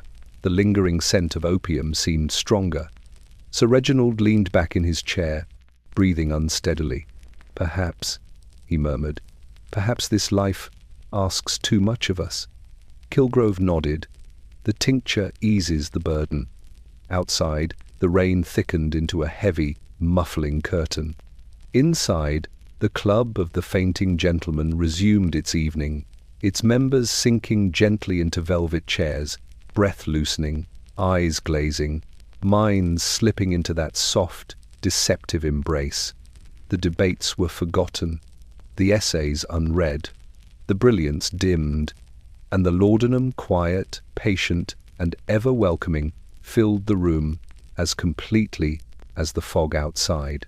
The morning after the Whitford wedding dawned with a frail, pearly light that crept across Hanway Crescent like a hesitant apology. The fog hung low over the cobblestones, muffling the clatter of carriage wheels and turning the iron railings into dark silhouettes. Inside number 14, the great townhouse belonging to Mr. and Mrs. Harroway, all should have been joy and bustle maids clearing flower petals from the stairwell, the cook preparing a celebratory breakfast, the newlyweds sleeping off the excitement of their grand affair. Instead, the house stood unnervingly still. The quiet began in the bridal chamber. Mrs. Catherine Whitford, once Catherine Harroway, lay upon the lace-draped marriage bed as though carved from marble. Her hair, still pinned with remnants of last night's orange blossoms, fanned across the pillow in soft curls. Her skin held a faint, unnatural pallor, made almost luminous by the pale morning light filtering through the curtained windows. She might have been merely asleep, peacefully so, if not for the unnatural stillness of her chest. At first, the housemaid, Emma, did not sense anything amiss. She knocked softly, waited, then let herself in with the familiarity granted by her duties. The scent of lilies, spilled wine, and candle wax lingered from the night's festivities. Catherine lay on her side, facing the window. "Mrs. Whitford," Emma whispered. No answer. She approached, careful not to disturb the wedding garments tossed haphazardly across the chaise. Catherine did not stir. Emma reached out, hesitating only a moment before touching her mistress's hand. Cold. Not the coolness of dawn-chilled skin, but the deep, unmoving cold of something beyond sleep. Emma recoiled, a small gasp escaping her lips. The bottle on the nightstand caught her eye, then a small amber vial, its cork lying beside it like a discarded thought. Only a few drops clung to the bottom. Laudanum. Emma had seen that same bottle many times in the months leading up to the wedding. "For nerves," Mrs. Harroway had said, always in a tone of breezy reassurance. Catherine, delicate and soft-spoken, had often suffered from sick headaches and fluttering nerves. The doctor had prescribed a teaspoon at night to help her rest. But Catherine had been restless on the eve of her wedding. Everyone knew it. Her hands had trembled as her maid laced her wedding corset. Her laughter at the reception had been brittle, forced, and though guests toasted to her happiness, many had noticed the strain in her smile. Emma's trembling fingers brushed the bottle. A teaspoon. The doctor had said a teaspoon. But the bottle was nearly empty. A soft knock sounded at the door. Catherine's husband, Mr. Whitford, tall, broad-shouldered, and glowing with the pride of a newly married man, entered with a hopeful smile. "Catherine, my love." He froze. The colour drained from his face as he reached the bedside, his hands shaking as he cupped her cheek. "Cold," he choked. "She's cold." Emma stepped back, tears welling. I think she took too much, sir. The medicine." Whitford's expression shifted from confusion to horror. "Medicine?" She told me she had not touched the bottle in days. Emma hesitated, then whispered, "Sir, she took it often, especially when she couldn't sleep." He bowed his head over the still form of his bride, anguish pouring from him in broken breaths. His wedding ring new, shining glinted cruelly in the grey morning light. Within an hour, the household erupted in muted chaos. Mrs. Harroway fainted in the hallway. The doctor was summoned with frantic urgency, arriving breathless and grave.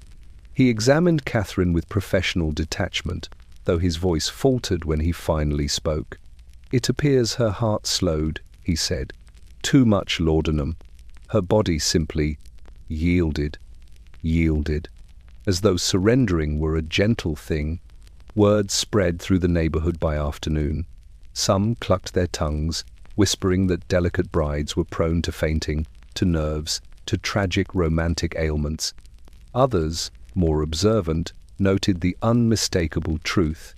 Laudanum had taken her, quietly, elegantly, without struggle. The bride who never woke became a cautionary tale, whispered over tea, a shadow that lingered at every wedding where glasses were raised to future happiness. And in the privacy of her mother's dressing table, beneath silk gloves and silver combs, another bottle waited its amber depths, reflecting nothing but silence and the faint, terrible promise of sleep. The Thames had always moved slowly, perhaps, muddied certainly, but moved. Its restless churn was as essential to London as the tolling of St. Paul's or the call of the night watchman. Yet on this peculiar evening, when the fog settled thicker than wool and the lamps along the embankment flickered like dying stars, the river seemed to halt in its dark course, its surface smoothing into a sheet of blackened glass. It was as if the city itself had paused to take a long, uneasy breath. Along the water's edge, silhouettes drifted, figures pale as wraiths emerging and disappearing into the mist. They walked without urgency, without direction, each step swaying gently, as though following the rhythm of an unheard lullaby. Most bore the dreamlike expressions of the laudanum touched. Relaxed features, softened focus, Movements that suggested the boundary between waking and dreaming had grown dangerously thin. They came from all corners of the city. Factory women whose joints ached from machinery vibrations, gentle women escaping restless nights in suffocating drawing rooms, dock workers whose lungs rattled like pebbles in tin cups, and among them, moving with the solemnity of the newly converted, walked Mr. Tobias Reed. Mr. Reed, a schoolmaster of modest means and once rigid discipline, had taken to strolling the riverbank ever since his first taste of the tincture. It had been prescribed to ease his mental strain, a polite term for the nights he spent feverishly correcting papers, convinced the ink itself conspired to rewrite its own lines. Laudanum quieted the frenzy.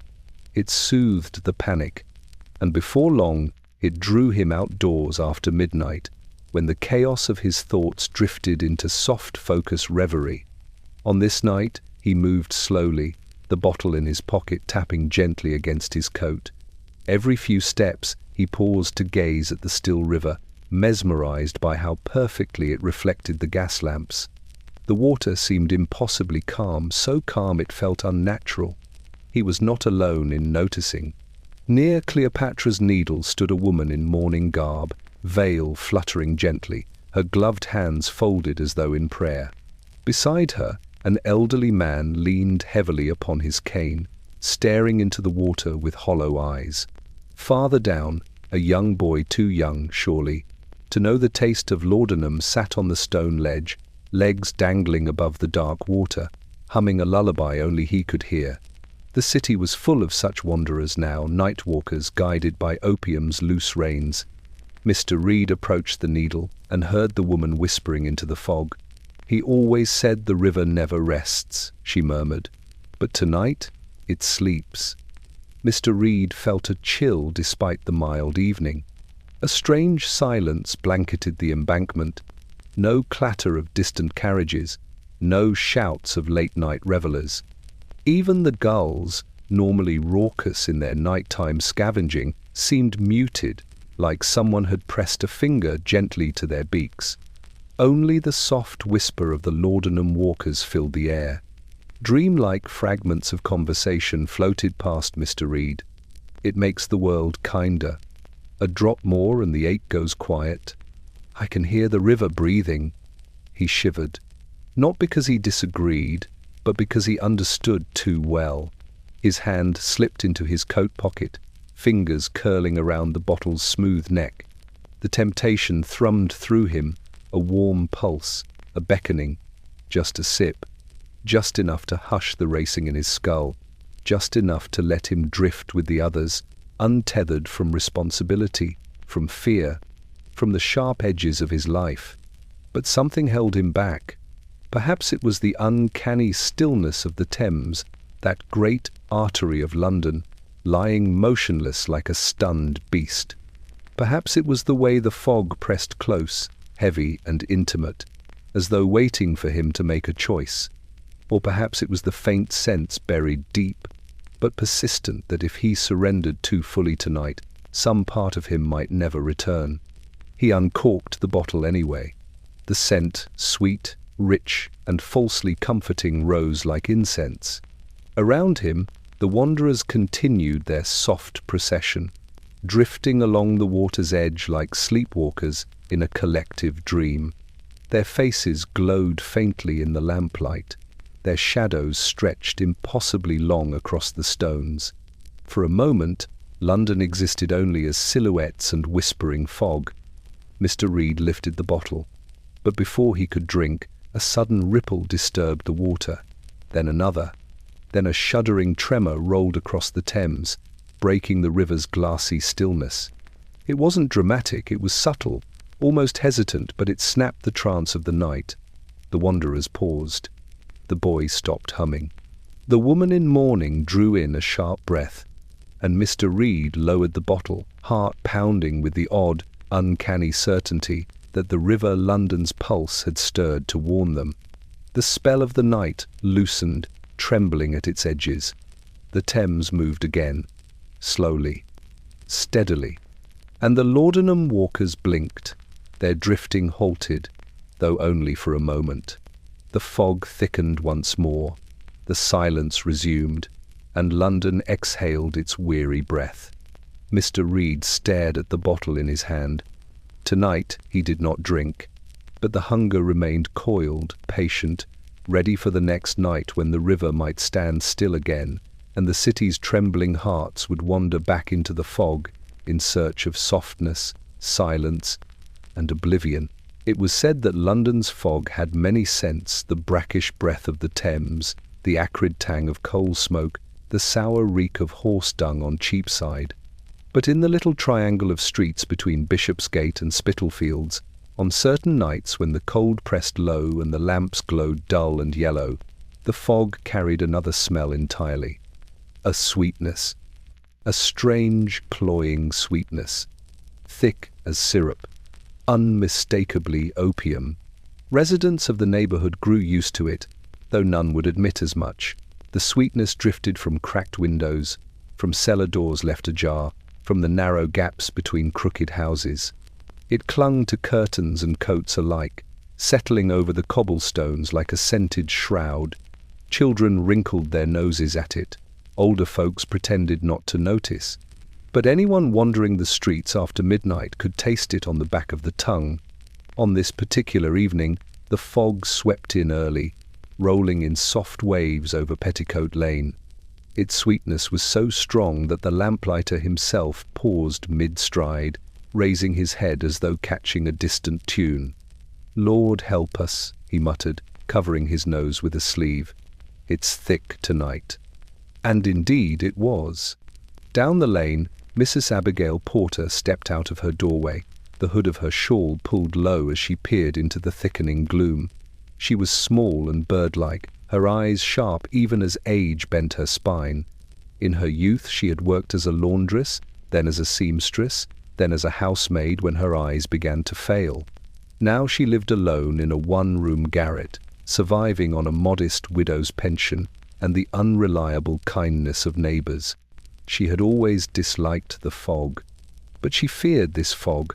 It felt heavy, alive, almost warm on her skin, and the sweetness made her uneasy, stirring unwelcome memories, her husband coughing through nights of laudanum-laced sleep, her younger brother found collapsed in a doorway, smelling of the same sweet rot.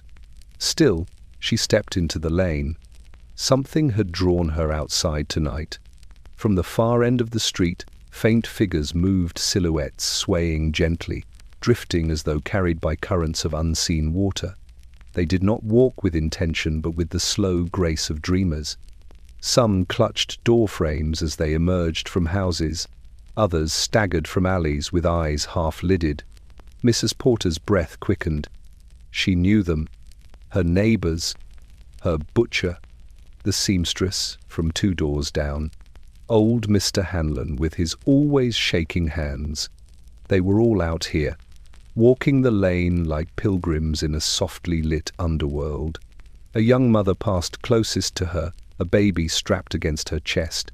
The child slept soundly, unnaturally still, its tiny head lolling against the woman's shawl. Mrs. Porter's eyes widened. What in heaven's name? The mother did not respond. Her gaze was lost in the fog, her steps slow and unsteady. Mrs. Porter reached out, touching her arm. The woman blinked sluggishly, as if waking from a long distance. "Are you well, dear?" Mrs. Porter whispered.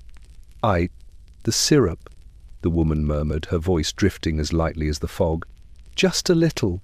For the nerves." Mrs. Porter's stomach tightened. She noticed then the bottle half hidden in the woman's pocket, its cork missing, its dark mouth still wet. Laudanum again. The syrup.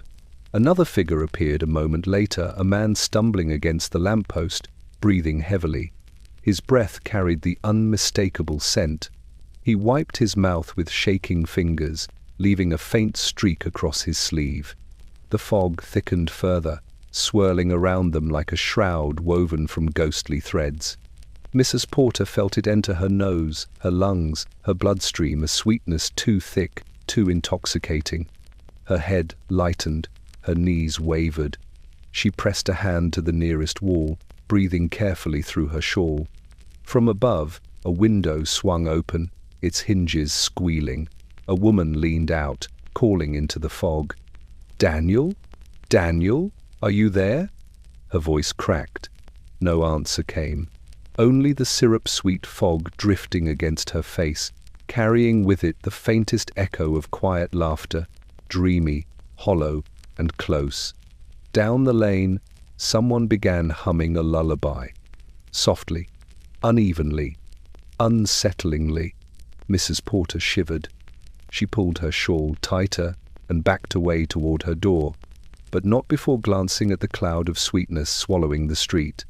London was drifting, sleepwalking, breathing a sweetness that dulled pain and deepened need. And the fog, this fog, carried that need in every warm, scented curl. Tonight, the fog smelled of syrup. Tomorrow, it would be thicker, sweeter, and harder to escape. The boarding house on Larchmere Street had a peculiar quiet to it after nightfall, the kind that made even the ticking of the hallway clock sound intrusive. Its wallpaper, once a fashionable shade of emerald, had faded to a melancholic grey-green, and the carpets bore the weary grooves of countless footsteps. But in room 5, at the very end of the second-floor corridor, the quiet was broken each evening by the faint clink of metal on porcelain. The poet had begun his ritual. Jonas Marlowe, once a promising name whispered in salons and literary circles, now lived in this modest room with only his notebooks, his ink, and a single silver spoon that gleamed with ritualistic significance. The landlady, Mrs. Prattle, spoke of him in lowered tones to other tenants, as though he were not entirely of their world. A gentle soul, she'd say, but strange, dreamish, always muttering phrases into the wallpaper. And it was true. Jonas had a way of staring into corners, as though listening to words no one else could hear. But tonight, as a soft drizzle pattered against the window pane, Jonas sat at his narrow desk, elbows braced on either side of a blank page. His pen hovered above it, trembling with the hunger of a writer desperate to give birth to anything worth reading. But his thoughts swirled like smoke, refusing to settle into shape. The silver spoon lay beside him. He looked at it the way a sinner might look at an altar, fearfully, reverently, and with a longing that burned behind his ribs. "Only enough to quiet the noise," he murmured. His voice carried the tiredness of years spent failing to meet expectations his own, his readers, his long-dead parents. That weight had grown heavier since his last published poem received only a lukewarm notice in the London Literary Gazette. Uneven, the critic had called it. A work that gropes for beauty but finds only haze. Haze. The word echoed within him. He reached for the laudanum bottle. The liquid caught the dim lamplight, deep and reddish-brown, like melted amber. With careful, ritualistic grace, Jonas uncorked it and poured a modest measure into the porcelain dish. He then lifted the silver spoon, dipping it with the solemn precision of a man whispering a prayer. Clink, tap, clink. The ritual sound filled the quiet room. He lifted the spoon to his lips, inhaling the familiar sweetness, warm, almost floral, before letting it spill across his tongue. The effect was immediate.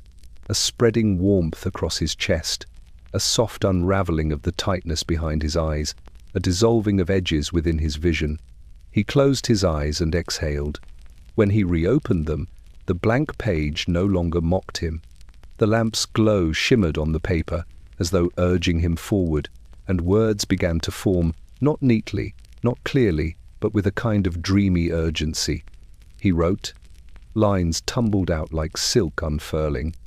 The fog bent low and kissed the street, its breath a velvet hymn, and hearts that once refused to beat, now slept at opium's whim. He paused, breath quivering, eyes bright with that feverish clarity laudanum always granted him. He dipped the spoon again. Outside, the drizzle thickened into a gentle rain. each drop ticking the window like a finger tapping for entry. The poet wrote through it, lost to time, lost to hunger, lost to the seductive promise that brilliance was only ever one spoonful away. Hours passed unnoticed. The candle burned low. Jonas's handwriting grew increasingly erratic, letters leaning into one another, ink blotting into small black pools. His mind drifted between inspiration and oblivion. He was floating, weightless, untethered from the body that hunched over the desk and from the world that no longer offered him comfort. When the final candle sputtered out, Jonas slumped back in his chair, silver spoon still clutched in hand, his eyes half open, fixed on a vision only he could see. His poem lay completed on the desk. A masterpiece? No, not quite coherent, not quite sane, but filled with a strange beauty only he could appreciate, a beauty born of the tincture's soft tyranny. Downstairs, Mrs. Prattle stirred from her sleep, frowning as though sensing something amiss. Upstairs, room 5 sank into darkness. The poet's silver spoon gleamed faintly in the moonless night. A quiet witness to genius and to ruin, unfolding one dose at a time. The surgical theatre at St. Bartholomew's was a cold, domed chamber where echoes lingered like uneasy spirits. Students gathered on the tiered benches above, their notebooks poised, breath hanging pale in the frigid air. The winter wind rattled faintly at the high windows, but inside the theatre another type of chill prevailed, the tense, anticipatory stillness that fell whenever Dr. Nathaniel Crowhurst prepared to operate. Dr. Crowhurst had once been the pride of the hospital, steady-handed, brilliant-minded, a man whose precision bordered on the miraculous. His colleagues spoke of him with reverence, students flocked to his lectures, and patients whispered his name with the kind of hope usually reserved for prayer. But that was before the long nights began, before grief carved hollow spaces beneath his eyes, before exhaustion etched fine tremors into his fingers, and before the small amber bottle in his office drawer became his constant companion. Tonight, the tremor returned. He felt it as he scrubbed his hands at the basin, the water steaming faintly, drops glistening on his knuckles. His right hand quivered a soft flutter at first, then a brief shudder that made his breath catch. He gripped the basin edge, jaw tightening. Not now, not tonight. Behind him, the patient lay on the operating table, an aging dock worker with a badly infected thigh wound. The man's skin glistened with perspiration. His breaths were shallow and frantic even through the chloroform mask. The infection had spread rapidly. Without intervention, he would not last another day. And Crowhurst knew he should be the one to save him. He dried his hands and reached for the laudanum bottle sitting discreetly behind his surgical tools. He had poured only a few drops into a small glass, barely enough to coat the bottom, but even those drops held a quiet promise. Just a touch to steady the nerves, just enough to hush the tremors. He hesitated. The theatre doors swung open slightly. Dr. Fenwick, his colleague, entered the room with his usual stormy intensity. He smelled of tobacco and fresh ink, his coat still powdered with snow. "Crowhurst," Fenwick murmured, lowering his voice as he approached. "Are you ready?" "Yes," Crowhurst said, though he felt anything but. Fenwick's gaze drifted to Crowhurst's hands just long enough to notice the tension in them, but he said nothing. He merely nodded toward the student benches above. "They're watching tonight," he whispered. "Best to give them something worth remembering." The words tightened Crowhurst's chest. He lifted the tiny glass, swirled the laudanum once, and downed it with quick, practiced ease. Warmth bloomed instantly through his throat, spreading like molten honey, smoothing the jagged edges of panic. The tremor in his fingers softened, his breath steadied. He stepped to the table. Scalpel in hand, he began with confidence. The first incision was clean, elegant, even students scribbled notes eagerly from above. Crowhurst worked with the grace of a man performing a familiar dance, gliding between instruments, issuing soft commands to the nurses. But as the warmth of the laudanum continued to bloom, Something shifted.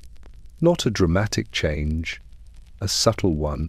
His vision grew slightly too bright, the lamplight sharp as shards of glass. The theatre's echoes thickened around him, making the murmurs of students swirl in dizzying patterns. He blinked hard, swallowing. "Doctor," Nurse Ellery whispered, noticing the small pause in his movements. "I am fine," he murmured too quickly. He resumed the procedure, but his hand wavered, just a fraction, enough to nick the edge of tissue he had meant to avoid. The patient twitched beneath the chloroform mask. A small gasp rippled through the student gallery. Crowhurst's heart thudded. Sweat beaded along his spine. "Steady," he told himself. "Steady." He pressed on.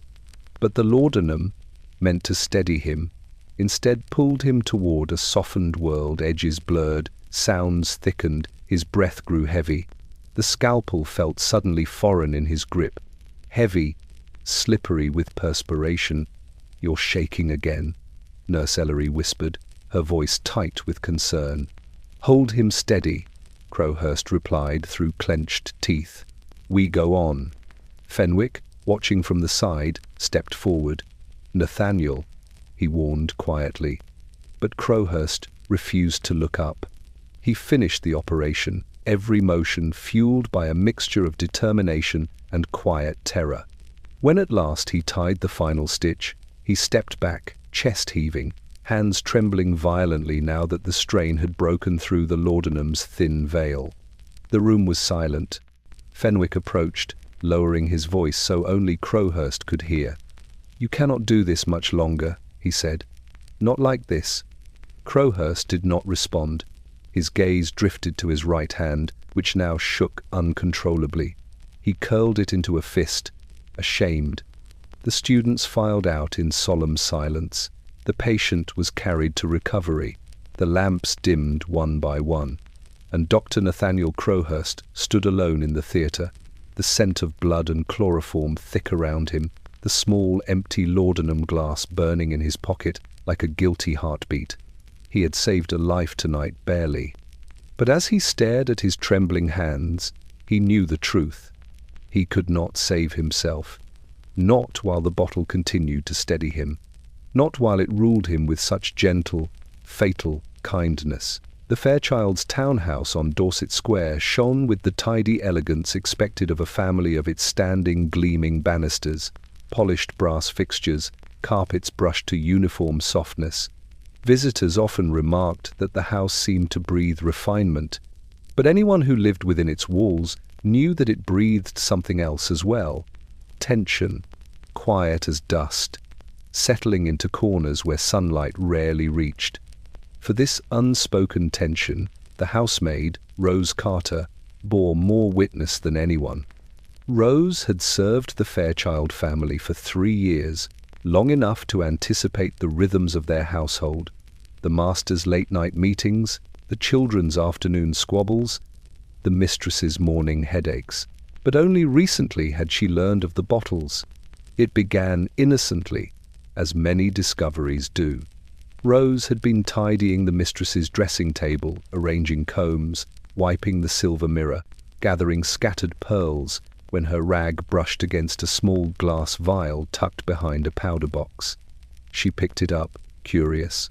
The bottle was warm from the lamp's heat, its label elegantly handwritten, laudanum, tincture of opium. Mrs. Fairchild, a woman prone to faint spells and delicate nerves, had always been private about her remedies. But Rose had not known it was this remedy, not until she found the second bottle 2 days later. And the third, and the fourth hidden beneath silk shawls in the wardrobe, wrapped in gloves in the sewing basket, tucked between novels on the nightstand. The bottles appeared like tiny amber ghosts, haunting the household with their sweet scent. Rose began collecting them, not to expose, but to protect. She hid each bottle in a wooden box beneath her own bed, telling herself it was for the mistress's safety, for the children's safety. But she also hid them because she feared what might happen if the master discovered the extent of her lady's reliance. Tonight, as the grandfather clock chimed 11:15, Rose carried a fresh lamp upstairs. The hallway was asleep, shadows pooling beneath the wainscoting like spilled ink. Behind the door of the master bedroom, a faint rustling stirred, followed by a muffled sob. Rose knocked gently. "Ma'am? Shall I bring warm milk?" Silence. Then the door creaked open by an inch. Through the gap, Rose saw Mrs. Fairchild, pale, trembling, her nightgown clinging loosely to her thin frame. "Rose," she whispered. "It's gone." Her voice quivered with panic so raw that Rose immediately knew what she meant. She hid the box earlier that evening, locked it. "That bottle was half full," Mrs. Fairchild stammered, gripping the edge of the door. "I must have it. My heart, my nerves, please, Rose." Her breath hitched. Tears welled in her eyes. She swayed forward, urging Rose to understand. But Rose did understand. Each day, she watched the mistress drift through rooms with a soft, trembling lethargy. Each night, she heard her pacing in quiet desperation. The household chalked it up to grief over a stillborn child 2 winters prior.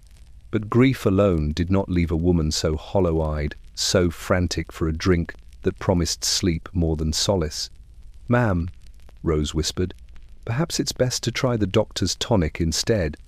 "No," Mrs. Fairchild snapped, her voice cracking under strain. "I need the real medicine, not that watered-down cruelty." Her fingers clutched Rose's wrist. "Please, just 1 bottle, 1 drop, 1 moment's peace." Rose felt the desperation like heat against her skin. She hesitated. If she gave 1 back, the mistress might collapse into sleep, the household might rest, the morning might pass without incident. But she also knew the truth. Every bottle fed the quiet monster growing behind her mistress's eyes. "I cannot, ma'am," Rose said softly. Mrs. Fairchild's expression shifted, fear becoming fury, fury becoming despair. She pressed a shaking hand to her forehead and staggered back into the room. The door remained open, the lamplight casting an agonizing halo around her unsteady silhouette. For a long moment, the 2 women stared at one another in the dim corridor, one pleading, one grieving the choice she'd made. Finally, Mrs. Fairchild whispered, "You do not understand, Rose. Without it, I hear everything. The clocks, the wind, the crying that never stops." She pressed her palms to her temples. "It comes back. It always comes back." Rose stepped forward instinctively, her compassion wrestling with dread. But Mrs. Fairchild raised a trembling hand. "Leave me," she whispered, "before I say something cruel." Rose backed away, tears burning behind her eyes. She descended the stairs slowly, each step echoing her guilt. Below, beneath her narrow bed, the wooden box waited heavy with hidden bottles. Laudanum. 12 now. 12 tiny storms waiting to be uncorked. Inside the master bedroom, the crying did not come from a living child. It came from memory, from loss, from a grief laudanum had softened but never healed. And as Rose stood in the dark at the foot of the stairs, she realized the truth. She could hide the bottles from sight, but she could not hide the hunger they had planted. Not from the mistress, not from the house, not from herself. The rain began before dusk, tapping urgently against the windows of Morrow Court, as if warning the tenants of what was to come. By the time the lamps were lit, the downpour had thickened into long, silvery strands that blurred the edges of the cobblestones below. In the modest rooms above the tobacconist's shop, Mr. Lionel Brackett sat hunched at his kitchen table, staring at the small brown bottle before him. It was nearly empty. A single drop clung stubbornly to the bottom like the remnant of a dream refusing to be forgotten. Lionel tipped the bottle, squinting into its amber depths, willing more to appear. Nothing. He exhaled through clenched teeth and set the bottle down with trembling fingers. The room was quiet except for the rain and the faint wheeze of the kettle cooling on the stove. His supper sat untouched. His coat lay fallen over a chair, Everything around him, the faded curtains, the dented copper basin, the chipped plate, seemed unbearably sharp, unbearably loud, unbearably real. He had taken his last proper dose the night before. He had promised himself it would last the week. But promises meant little when the night stretched on like dark corridors with no doors, when sleep fled from him like a startled bird, when his heart raced at the slightest sound, pounding against his ribs until he feared it might burst. Laudanum had softened all of that. Laudanum had made life bearable. Now, without it, the world was beginning to tilt.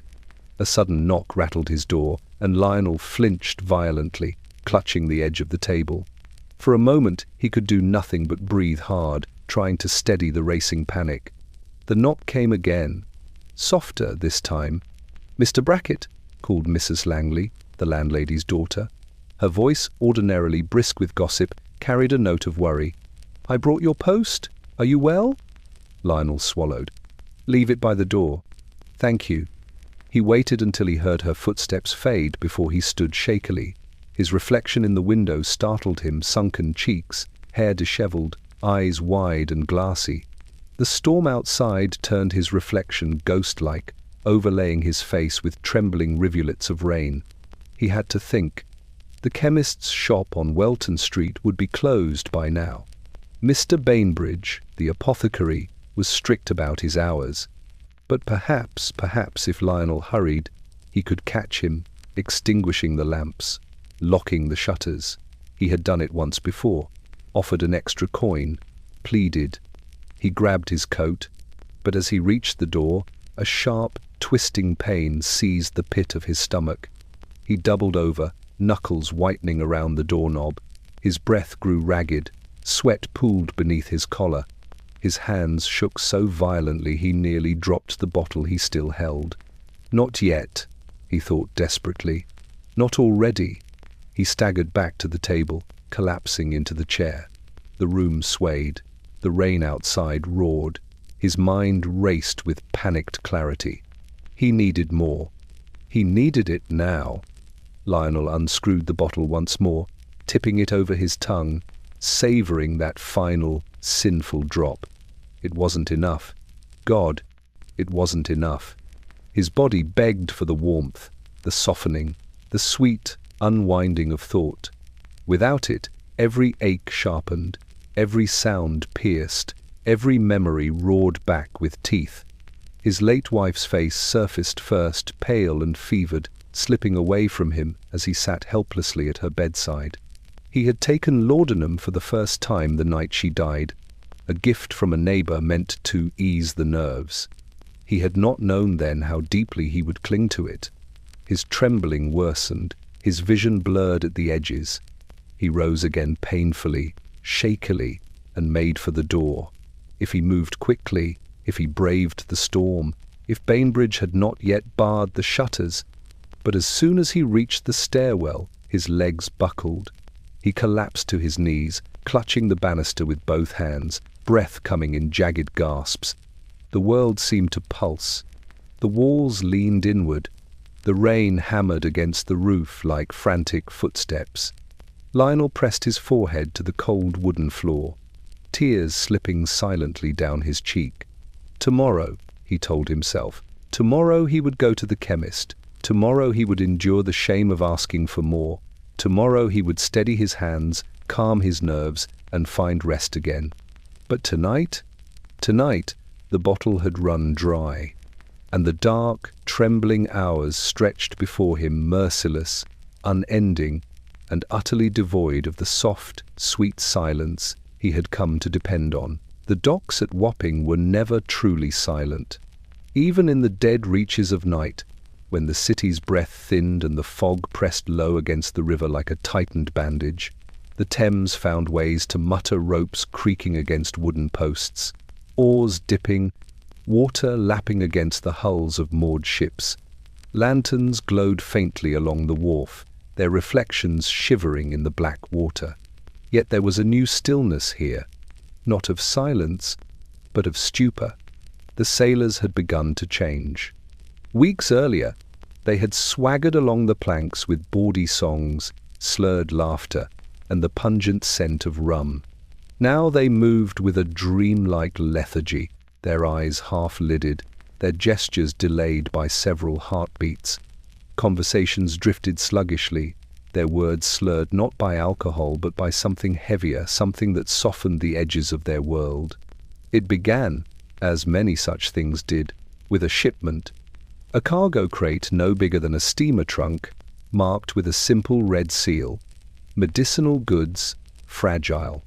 It had arrived on a fog-soaked night aboard the Evelina Rose, a merchant vessel returning from China by way of Calcutta. The crew spoke in hushed tones of its contents: tins of powdered opium, jars of tincture, boxes of laudanum, ampules meant for pharmacies across London. A few sailors, sleepless from the long voyage, had cracked open a crate for just a taste. Word of its comforts spread like rumour always did on the docks, quietly, swiftly, and with the irresistible pull of forbidden fruit. Now, under the pale eye of the moon, a dozen sailors slumped on overturned barrels, their breath sweet with the unmistakable fragrance of the tincture. Jonas Pike, first mate of the Evelina Rose, leaned heavily against a bollard, staring at the river with a vacant, blissful expression. His hair, usually tied in a neat sailor's knot, hung in disordered strands. His coat sagged from his shoulders as though even the fabric had grown too weary to stay upright. He lifted a small vial to the lamplight. A few drops remained. The warmth in his veins was fading. The river's murmurs grew louder, harsher, losing the gentle lull they had held moments before.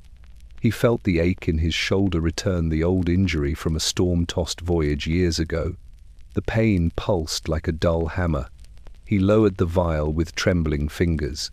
"Jonas," a voice rasped. He turned. Harland Briggs, one of the deckhands, approached with unsteady steps. His eyes were rimmed red, his lips pale. "You've got more, haven't you?" Harland whispered. "Just a drop. Just a taste. The docks are crawling with sickness tonight." Jonas shook his head, though the motion nearly toppled him. "No more. This is the last of it." Harland's expression twisted, part despair, part resentment. Behind him, two other sailors murmured to one another, their movements sluggish, their limbs heavy. The fog rolled in thicker, carrying that faint sweetness that now lingered everywhere on their clothes, on their breath, on the damp wooden planks beneath their feet. Even the gulls circling above seemed slower tonight, their cries low and mournful. A lantern guttered. Jonas pushed himself upright. "We need to get back to the ship." "Why?" Harland asked, voice hollow. "Because we're not right. None of us. The captain's worried. Says the cargo's cursed." Harland barked a weak laugh. "It's not cursed. It's blessed. It's the only thing that keeps my bones from screaming." Jonas looked around at the men scattered across the docks, faces slack, eyes glazed, bodies swaying gently like reeds in a river current. A dozen souls, each caught in the soft snare of a comfort they didn't yet understand to be a trap. Before he could reply, a shadow loomed through the fog. Captain Alder emerged, coat flapping in the wind, jaw set in grim determination. "What in God's name has happened to you all?" he thundered. "You look drugged." Jonas flinched at the accusation, even as he knew it to be true. The captain approached, sniffing the air. The scent hit him at once, sweet, syrupy, unmistakable. His eyes widened, then hardened. "That crate," he whispered. "It wasn't meant for your hands." Jonas opened his mouth to speak, but swayed, clutching the railing for support. The captain stepped closer, lowering his voice. "If this continues, you'll lose more than a night's sleep. You'll lose yourselves." But the men around them barely heard. Some stared dreamily into the dark water. Some slumped against crates, breathing in slow, heavy rhythm. Some hummed broken sea shanties in a strangely languid tone. The docks, the bustling, roaring, cursing docks, had transformed into a half-waking dream, a place of drowsy faces, of syrup-sweet air. of men drifting toward a hunger they didn't yet recognize. Captain Alder ground his teeth, gripping Jonas by the collar. "We end this," he said, "or the river will take you all." But behind him, the fog curled, warm and inviting, and the sailors caught in its embrace were already slipping deeper, deeper, deeper into its softening shadows. The attic window of number 7 Elm Street was small, almost forgotten, tucked beneath the sagging eaves like a secret the house itself had chosen to keep. From the street below, it appeared empty, dark, innocuous, an afterthought of architecture. But inside, the room was alive with a different kind of presence, a soft and haunting energy that drifted through the rafters like smoke. Clara Whitlock, 15 and already delicate with the pallor of long winters indoors, pressed her small hands against the frost-spotted glass. She had been awake for hours, though she had meant only to catch a few stolen minutes before the household stirred. Outside, the fog pressed against the window pane, thick and sticky, carrying the scent that had become her constant companion, the faint sweetness of opium, drifting from a neighbor's window or perhaps from her own attic hiding place. She never quite knew the source, only that it lingered like a lullaby, soft and irresistible. The candle in the corner flickered against the sloping ceiling, casting long shadows across the walls. A chair, a trunk, a bundle of old sheets, everything in the room seemed to lean toward her, attentive, whispering. Clara leaned closer to the glass, peering down the narrow street. The fog coiled in pale, silken waves, and for a moment the entire city seemed to hold its breath. Her mind wandered to the small bottle she kept hidden beneath the loose floorboard beside the trunk. She had found it weeks ago, left behind by her mother, who insisted it was a necessary comfort. Clara had tasted it once, then twice, then more than she could count, always in secret. It was sweet, warm, and softening in a way nothing else in her small life ever was. Each drop blurred the edges of worry, the sharp corners of fear, the ache of being left alone in a large, silent house. Her reflection in the glass was faint, pale, ghost-like, but it was enough to remind her of who she was supposed to be. A girl of 15, delicate but expected to obey, to study, to keep quiet in a world too loud, too cold, too sharp for fragile nerves like hers. The tincture made her edges blur, and she welcomed it. It made her feel brave. It made her feel calm. It made her feel nothing. A faint tap sounded below, soft against the door of the attic stairwell. Clara froze, heart tightening. Perhaps it was the landlady checking on her. Perhaps it was a sibling. Perhaps it was nothing at all, but the sound snapped her eyes toward the trunk, toward the bottle hidden beneath the boards. Her fingers tingled, aching for the smooth, warm glass. She picked it up and held it to the candlelight. The amber liquid shimmered, glowing faintly, almost as if it had its own life. She unscrewed the cork carefully, taking care not to spill a drop. One small spoonful, and the warmth rolled down her throat, softening the tension in her shoulders, loosening the rigid lines in her chest. A wave of relief washed over her so quickly that she gasped, startled by the comfort. The fog outside pressed closer, curling like a living thing against the glass. Clara's eyelids grew heavy. The room tilted slightly, her reflection blurring further into the candlelight. She felt as though she were floating just above the floor, untethered from the gravity of the attic, the household, the city beyond. The faint whistle of wind through the chimneys carried voices that were not voices, memories that were not her own, dreams that had not yet been dreamed. She let herself drift, lulled by the syrupy calm, the quiet hush of the room, and the secret knowledge that in this small attic, behind this tiny window, she could escape. Escape the fog, the cold, the expectations, the sharp edges of her life. Minutes passed. Hours could have passed. Clara leaned her forehead against the glass, tracing the patterns of condensation with trembling fingers. The bottle sat in her lap, warm and patient, a tiny talisman against the world outside. And the city, fog-bound and still, seemed to pause in its endless motion. For the girl in the attic window, time had slowed. The night had softened.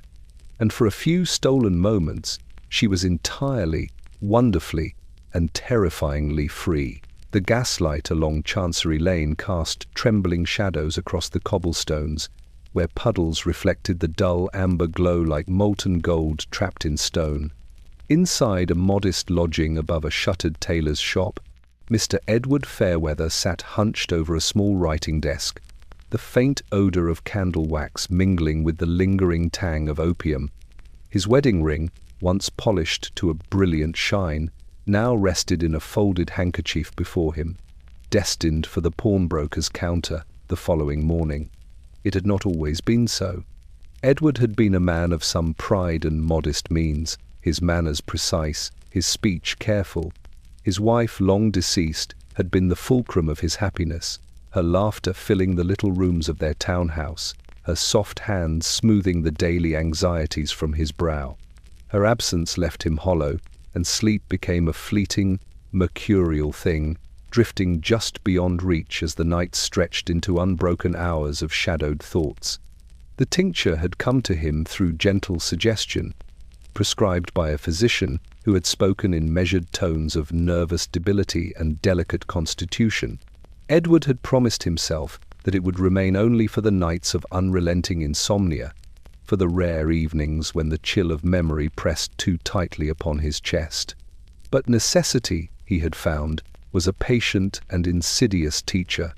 The bottle now rested at his elbow, its amber surface catching the flicker of candlelight. A small spoon had already been filled, poised to deliver the warmth that would soften the hard edges of the night. Yet Edward hesitated. Beyond the glow of the candle and the smooth curvature of the vial lay reality, rent overdue, bills stacking like unyielding blocks, and a landlord whose patience had run thin. The warmth of laudanum could not feed his belly. It could not satisfy creditors. It could not replace the small comforts now beyond his grasp. A sigh escaped him, shaky and low. He pushed back from the desk, glancing at the small box in the corner where he kept the remainder of the tincture half empty, patient, waiting. Beneath it lay his handkerchief and the ring, polished once, now dulled by shadowed anticipation. The decision pressed on him with relentless weight. To pawn it would yield enough to settle the week's debts. To drink first would steady his hand for the transaction, ease the shaking, blur the panic if only for a moment. Edward's fingers trembled as he lifted the spoon to his lips, the tincture sweet and thick on his tongue. A warmth unfurled slowly through him, loosening the rigidity in his shoulders, quieting the hammering pulse in his chest. The candlelight glimmered on the spoon, on the bottle, on the ring beside it. He felt a fleeting reprieve, the room softening at the edges, the city outside reduced to a gentle murmur of distant horse hooves and fog-laden lanterns. Yet even in the comfort, reality returned. The debts would not wait for relief. The landlord would not soften for warmth or trembling nerves. The ring, once a symbol of love, now a token of survival, would soon leave his possession.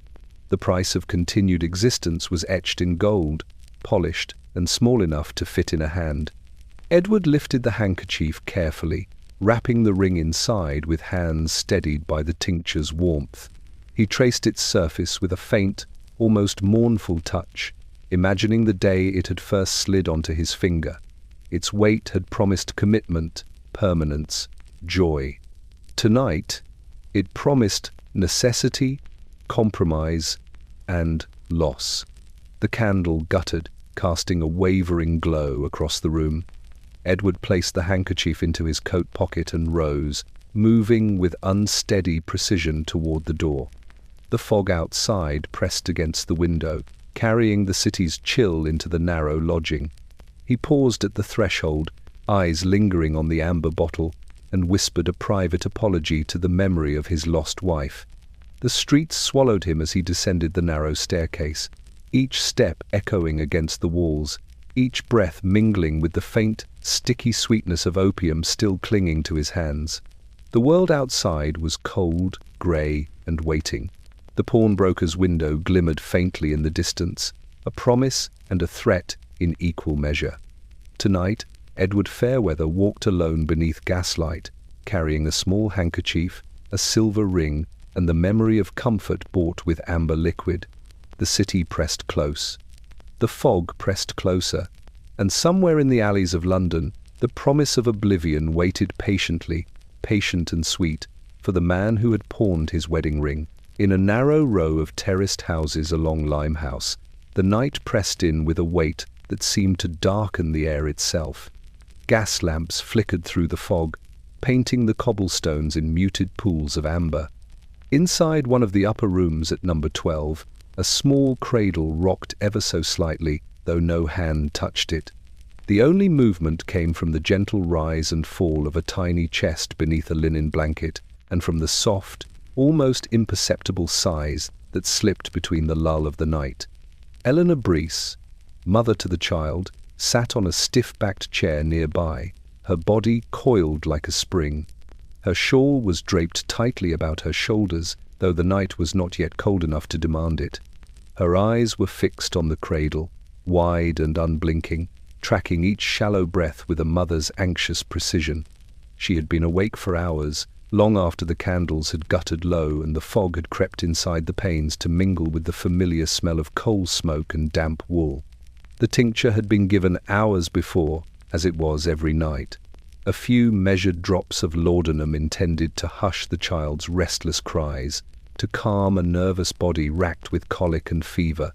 At first, it had worked as promised. The baby's cries had softened, a trembling wail melting into a subdued whimper, then fading entirely. Eleanor had felt relief at first, a delicate warmth filling her chest. She had dared to close her eyes, just briefly, and imagine that the night might be hers for the taking. But then the hours stretched too long. The child did not stir.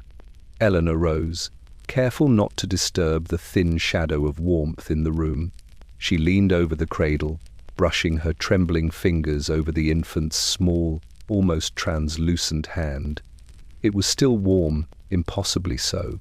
The chest rose and fell with measured regularity, too measured. She counted each breath silently, the numbers lengthening unnaturally between them. A third, a fourth, 5. The silence pressed against her ears. The fog outside hissed faintly as if whispering warnings. Eleanor's heart raced. The tincture, which had brought comfort, had lingered far too long. The opium that promised peace now brought peril. Its sweet warmth had locked the child in a stillness that seemed eternal, an artificial sleep that mocked the natural rhythms of life. She reached for the bottle, now half empty, tucked beneath the nightstand. Its amber depths shimmered in the candlelight, catching the last flicker of flame. Eleanor's hand shook as she held it, torn between the desire to see her child wake and the knowledge that any additional drop might push the fragile life even further toward oblivion. The warmth that had been so inviting now seemed dangerous, a silent predator disguised as salvation. Her eyes roamed the room, the faded wallpaper, the carefully folded blankets, the rocking cradle, motionless save for the child's unnatural rise and fall. She had read of these things in hushed whispers among neighbors, in careful notations of the doctor's ledger, but she had never believed them until now. The stories of infants lost to sweet sleep, of parents lulled into complacency, of deaths that came quietly in the night, all of it pressed down upon her with undeniable weight. Eleanor sank to her knees beside the cradle, fingers entwining with the child's. She whispered apologies into the still air, her voice trembling. "I meant only to help you, my sweet. I meant only to calm the cries, to ease the nights. Forgive me." The fog pressed closer against the window. The street below lay empty and silent. The candles sputtered. Outside, London carried on, oblivious. But inside the small attic room, time had slowed, stretched unnaturally, weighed down by the tincture's lingering hand. Eleanor's cheeks glistened with tears. Her hands shook as she held her child, praying that the sweet sleep that had promised comfort would soon loosen its grip and return her infant to the waking world. And the child slept too long, too still, too softly, while the night and its shadowed fog waited patiently, indifferent for what might come next. Down a crooked lane in Whitechapel, where the gas lamps cast long, trembling fingers over cobblestones slick with mist, there existed a house that the city quietly ignored. Its windows were curtained with heavy velvet, the color of dark wine, and the door was solid oak, polished until it reflected the amber glow of the streetlight like a molten surface. To the unknowing eye, it was merely a private residence. To those who walked past at midnight, it exhaled something entirely different, a warmth that smelled faintly of smoke, roses, and something far sweeter, something deeper, laudanum. Inside, the air was thick with the scent, curling around the ornate furniture, the cracked mirrors, and the patrons who moved languidly in the dim lamplight. Velvet smoke rose from small pipes and from tiny silver spoons balanced precariously on porcelain trays, carrying the sweet warmth of the tincture through the room in lazy, undulating trails. The women who ran the establishment knew its power, not only the power of pleasure, but the power of escape. A drop of tincture in tea, a whisper of smoke beneath the velvet folds, and the world became soft, pliant, and forgiving. Miss Annabel Gray sat in her usual corner, a glass of red-hued cordial balanced delicately in her hand. Her hair, usually bound in tight braids, had been loosened for the night, spilling over her shoulders like a waterfall of shadow. She inhaled the scent of the room, letting it fill her lungs, and felt the edges of her mind soften almost immediately. Behind her bright eyes lay months of anxiety, of survival, of careful calculation in a city that punished weakness without hesitation. And tonight, as the laudanum curled through her bloodstream, those edges dulled into gentle curves. Across the room, Mr. Thomas Whittle, a clerk from the docks, slouched in an armchair, one leg drawn beneath him. His face was pale, lips slightly parted, eyes glazed as he stared at a candle flickering low on the table. He had come seeking the comfort of forgetfulness, and the house provided it willingly. One spoonful of the cordial, and the aches of the day, the sting of cold rain, the gnaw of hunger, the bitterness of words from his supervisor slid from him, leaving only a fragile calm. The patrons, gathered in scattered groups, drifted in a world suspended between reality and the intoxicating embrace of tincture. Conversations were murmurs. Laughter came as half-formed exhalations. The music from the piano, soft and melancholy, wove through the haze like a ghostly lullaby. The women moved gracefully between tables, offering another taste, another sip, another moment of solace. Each gesture was measured, precise, and born of necessity. They knew the difference between comfort and collapse, between safe indulgence and permanent surrender. Annabel's hand drifted to the silver spoon beside her, lifting it with the care of a woman performing a ritual. The cordial slid down her throat, and warmth bloomed in her chest, spreading outwards, softening her thoughts. The world tilted slightly, but not unpleasantly, and she let herself drift into the hush of the room, the hum of velvet and smoke. From the corner, a young woman whispered to herself, counting the beats between her own pulse and the rhythm of the candle's flicker, murmuring lines of poetry half remembered, half invented. The tincture had made her bold enough to speak to the shadows, to see visions in the folds of the curtains, to imagine beauty where there was none. And yet it also made her fragile, dependent, her mind a tightrope stretched above the soft abyss of forgetfulness. Outside, the fog pressed against the windows, carrying the faint rumble of distant carriages and the occasional cry of a child wandering the street. Inside, the brothel exhaled velvet smoke and sweetness, a sanctuary from the grinding, ruthless night that London pressed upon every soul. Patrons leaned back, faces softened, hearts eased, for the tincture had done its work. And yet, beneath the soft calm, each knew the truth, whispered only in the careful pause between sips. The night would end. The streets would reclaim them. The aching world beyond these velvet walls would not wait. The comfort was temporary, the escape finite. But for now, under the glow of candlelight and amidst the scent of laudanum and smoke, the city could wait. The brothel was a haven. The patrons were suspended. The velvet smoke lingered, and the world, outside, did not exist. Miss Lydia Fairbairn had once been admired for her precision, her patience, her unyielding attention to the alphabet, numbers, and the quiet moral lessons she imparted to her pupils. The children at St. Bartholomew's Academy had memorized their multiplication tables not merely from rote, but from the careful cadence of her voice, the soft tapping of her pointer against the blackboard, the rhythmic sway of her gown as she moved through the rows. Parents praised her. The headmaster trusted her implicitly. She was the embodiment of diligence. Yet tonight, the classroom lay empty and silent. Outside, gas lamps flickered through a heavy London fog, casting the street into long, wavering shadows. Inside, Miss Fairbairn sat at her desk, quill poised over a stack of parchment, eyes unfocused, her mind adrift. The tincture sat at her elbow, a small amber bottle that glimmered faintly in the lamplight. A few drops had been taken to settle the nerves, as she had rationalized, after a particularly harrowing day supervising the rowdy boys and timid girls. But the tincture's effect had stretched beyond mere calm. It had softened the sharp edges of her thoughts, blurred the distinction between right and wrong, between lesson and lull, between reality and imagination. She dipped the quill into ink, but the letters that emerged were jagged, looping in unfamiliar shapes. The multiplication tables she had recited 1,000 times now stumbled across the page, numbers smeared, sums misaligned. She paused, breath-catching. The tincture, which had been her silent ally, now muddled her mind.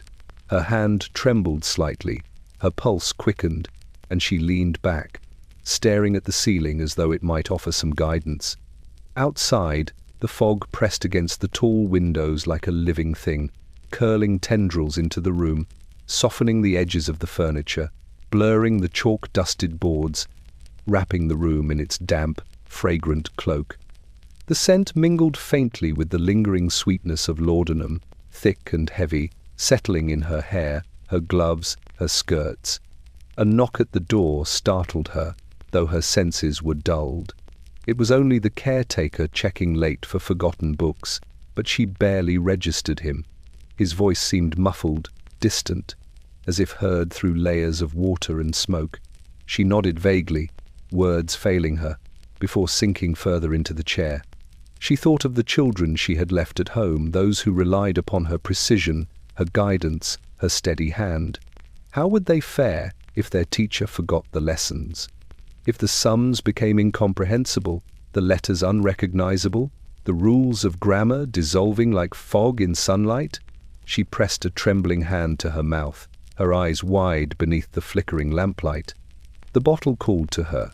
Its amber depths seemed to pulse with quiet insistence, offering a reprieve from the tension in her chest, the relentless tightening of her nerves, the gnawing weight of responsibility. One small measure, just enough to steady her hand, to calm her mind, to soften the day's sharp edges. She lifted the glass, inhaled its rich, cloying scent, and let the tincture slip down her throat. Warmth spread slowly, a soft bloom of relief that eased the tremor in her fingers and the ache in her shoulders. Her thoughts began to blur, softened and slowed into that liminal space where memory and imagination mingled, where numbers became shapes and words became textures. The ink smeared further across the page, but she no longer noticed. Her lessons, her careful, meticulous lessons, slipped away, replaced by visions of the fog outside, the drifting gaslight, the city breathing beneath its pall of mist and shadow. Miss Fairbairn leaned back in her chair, eyes half closed, listening to the soft ticking of the clock, the distant clatter of carts along the cobblestones, the faint hum of the Thames beyond. For a moment, she was no longer a teacher, no longer a guardian of knowledge, no longer responsible for the children awaiting her care. She was only herself, alone in a room softened by tincture and fog, a mind suspended between wakefulness and the gentle, sweet oblivion of laudanum, and the lessons forgotten, blurred, and lost waited for morning, when reality would reclaim its hold. The study in the second-floor flat of Miss Arabella Thornhill smelled faintly of dust and mothballs, though the dominant scent was sweeter, heavier, almost clinging, laudanum. The tall windows, shuttered against the creeping fog outside, let in only the pale gleam of a gas lamp from the street below. The shadows it cast were long and thin, curling across the worn carpet and the edges of the mahogany desk that dominated the room. At its far end sat a small, unremarkable drawer, its brass handle dulled with age and the friction of countless fingers. Within it lay letters that had not been touched for months, some for years. Each one was carefully sealed, addressed in precise hand, yet none had ever been opened. Miss Thornhill sat at the desk, her elbows resting on the polished surface, her chin cradled in the palm of one hand. Her eyes, wide and glassy, drifted over the unread correspondence. She had not looked at them in weeks, not since the nights had begun to stretch endlessly, each moment thickened with insomnia and the faint, seductive haze of tincture. The laudanum at her side was a constant companion, a balm for nerves frayed by worry, solitude, and the relentless ticking of clocks in quiet rooms. She reached for the top envelope with a trembling hand. Its edges were crisp, the seal unbroken, the ink on the address faded slightly but still legible. She had promised herself that she would read only one. That would be enough to remember a world beyond the tincture, beyond the fog, beyond the soft, insistent hum in her chest that whispered for relief. Her fingers hovered over the paper. She inhaled the faint scent of parchment, mixed with the richer, cloying aroma of opium lingering in the air. One small measure of laudanum already sat in a silver spoon nearby, waiting to steady her hands. The temptation was irresistible. She poured a few drops, letting the amber liquid spill down her throat, the warmth unfurling slowly through her veins like molten honey. Her pulse slowed, her breath softened. The trembling that had begun as she reached for the envelope vanished almost entirely. She opened the letter. The words were familiar, though they had not yet reached her eyes before she was already drifting. A friend's complaint about a trivial slight, a cousin's news of illness, a lover's distant promise, all blurred into a gentle hum. The tincture softened her perception, smoothing the edges of worry into dulcet shapes. She read, though not fully. Her mind absorbed the letters in fragments, half-formed impressions, drifting between comprehension and oblivion. She placed the envelope on the desk beside her and reached for the next. One by one, she began to open them, reading slowly, drifting slowly, until the stack had grown into a small mountain. The candle burned low, the wax dripping in thin rivulets across the desk. Outside, the fog pressed against the windows, curling in to mingle with the scent of laudanum, wrapping the room in a soft, almost sentient embrace. Minutes, hours, perhaps longer passed. Miss Thornhill's eyes grew heavy. She leaned back in her chair, fingers brushing over the unopened letters still stacked neatly in the drawer, untouched, yet waiting. The warmth of the tincture and the fog's embrace created a strange, suspended reality. She existed simultaneously in her flat and nowhere at all. The words she had read floated in her mind like echoes of a half-remembered dream, comforting, soft, yet irrevocably distant. And still, the drawer of unopened letters waited, silent, patient, filled with the quiet weight of human expectation, memory, and loss.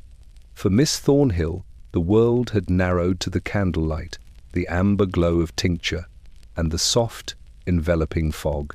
Time itself seemed to have slowed, stretching to accommodate the gentle lull of laudanum, the soft hum of anticipation, the heavy, unspoken promise that tomorrow perhaps she would read them all again.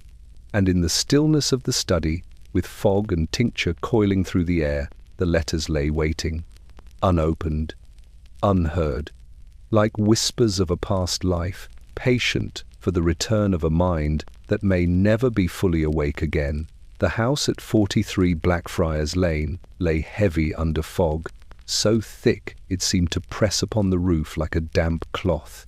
Gas lamps flickered against the mist, their light diffused into muted halos that barely touched the slick cobblestones below. Inside, the upper chamber where Mrs. Helena Carroway slept was dim and silent, save for the occasional creak of the floorboards and the faint sigh of wind pressing against the window panes. Yet the quiet was brittle, charged with an unease that had settled into the room like dust on the curtains. Helena lay awake, her body stiff beneath her quilt, eyes fixed upon the dark form of her husband as he slept. Richard Carroway, a man once robust and steady, now bore the hollow pallor of nights spent with restless visions.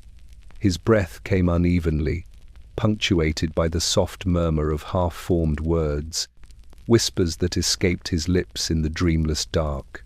Helena had counted them for months, each sound a tremor in her chest, each exhalation a thread pulling her tight with fear.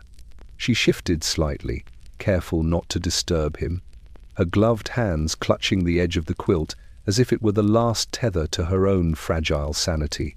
For weeks now, the tincture had been introduced quietly into their lives. Laudanum, measured and mild, meant to ease Richard's agitation, to quiet the nervous thrumming that had begun after his long days at the law offices and late nights over case files. But Helena had begun to fear it, not the outward effects, but what it drew forth in his dreams, what the nights revealed when consciousness fled and opium ruled. A soft muttering rose from his chest, words she could not quite hear, syllables tangled and distant. She leaned closer, her breath fogging in the cold air. Her hand moved instinctively to the small bottle tucked beneath her bedside lamp, the one she herself had begun to rely upon, a precautionary measure, a talisman against the dread that came unbidden in these long, thin hours. A drop or two in warm tea, and she could steady herself enough to remain silent, to listen without panic. Richard shifted again, whispering something that made her fingers clutch the quilt more tightly. Was it a plea? A curse? A memory revisited too vividly? She did not know. But she had learned over the nights that the dreams he carried were potent, laced with the tincture's subtle guidance, drawing him further from the waking world, leaving her alone with the echoes of his murmurs. Her own pulse quickened as she considered the consequences. The laudanum softened minds, blurring edges, dulling fear, yet it also encouraged the mind to wander further than it might otherwise. And Richard's mind had wandered dangerously. She had watched him once, in the dim lamplight, stirring in his chair before bed, eyes glimmering with the telltale sheen of tincture's influence, the whisper of thoughts too potent, too rapid, too insistent. And now, even in sleep, they came to him as visions, and to her as fear. A soft moan escaped his lips, and she pressed a gloved hand to her mouth, swallowing a scream. The tincture sat heavy on the small table beside her, amber light glinting from the glass. She dared not take it. Not yet. The weight of dependence, of indulgence, of secrecy, pressed upon her with an invisible hand. One drop might calm her own nerves, but it would do nothing for the deeper currents running through the house, the dreams, the murmurs, the restless shadows. Helena leaned back into the quilt, chest tightening, eyes wide in the dim glow. Outside, the fog pressed lower, curling around the house and through the narrow street like a living thing. gas lamps flickered and hissed, the city sighed in its sleep. And within the chamber, a wife listened to the delicate tremor of her husband's dreams, knowing that each whispered word carried the soft, insidious mark of laudanum, and with it, the quiet erosion of the life she once understood. She reached out tentatively, brushing a loose strand of hair from his pale forehead. His breath rose and fell unevenly, and she realized, with a dread that pressed like lead upon her ribs, that tonight, like every night before, she was both witness and captive, caught in the sweet, slow peril of his opiate-induced reverie. The tincture glimmered beside her, patient and quiet. The fog pressed in, and the wife who feared her husband's dreams held herself still, listening, waiting, and trembling. The bells of St. Clement's tolled with a hollow resonance that stretched across the fog-choked streets of Bethnal Green, calling the faithful to service with the weary insistence of a hand rapping at a door that would not open. Sunday morning had arrived, pale and mist-laden, and with it came the ritual pilgrimage of the devout. Yet those who gathered in the square outside the church were not merely propelled by faith.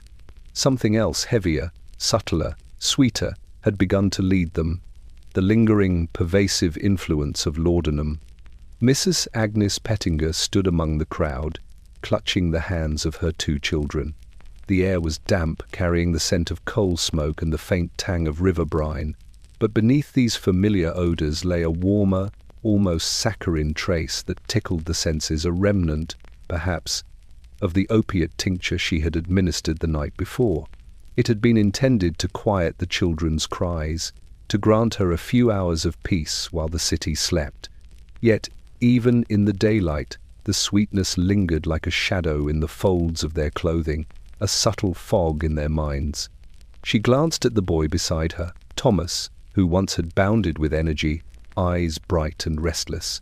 Now his gaze was glassy, slow, and unfocused, his small hand limp in hers. The little girl, Mary, tugged at his sleeve, murmuring a question he could not answer. Agnes's chest tightened. This was the cost of comfort, the hush that laudanum promised in the night, and its faint, insidious echo in the morning. The church doors opened, spilling warmth and the muted scent of beeswax candles into the square. Parishioners shuffled forward, faces pale, eyes half-lidded, hands trembling slightly as they clutched hymnals. A few stumbled, catching themselves against each other, murmuring apologies that carried the faintest trace of the night's tincture. Even the vicar paused mid-step, noting the unsteady gait of his flock. He adjusted his spectacles and whispered to the curate beside him, "Have they all taken ill, or is it something else?" The answer lay in the quiet despair threaded through the crowd. The laudanum had softened edges, dulled the harshness of waking life, but it also rendered its victims vulnerable to the subtle sway of dependency. The sweetness that had comforted them in the privacy of their homes now hung around their senses like a delicate shroud, a faint haze blurring their perception of reality.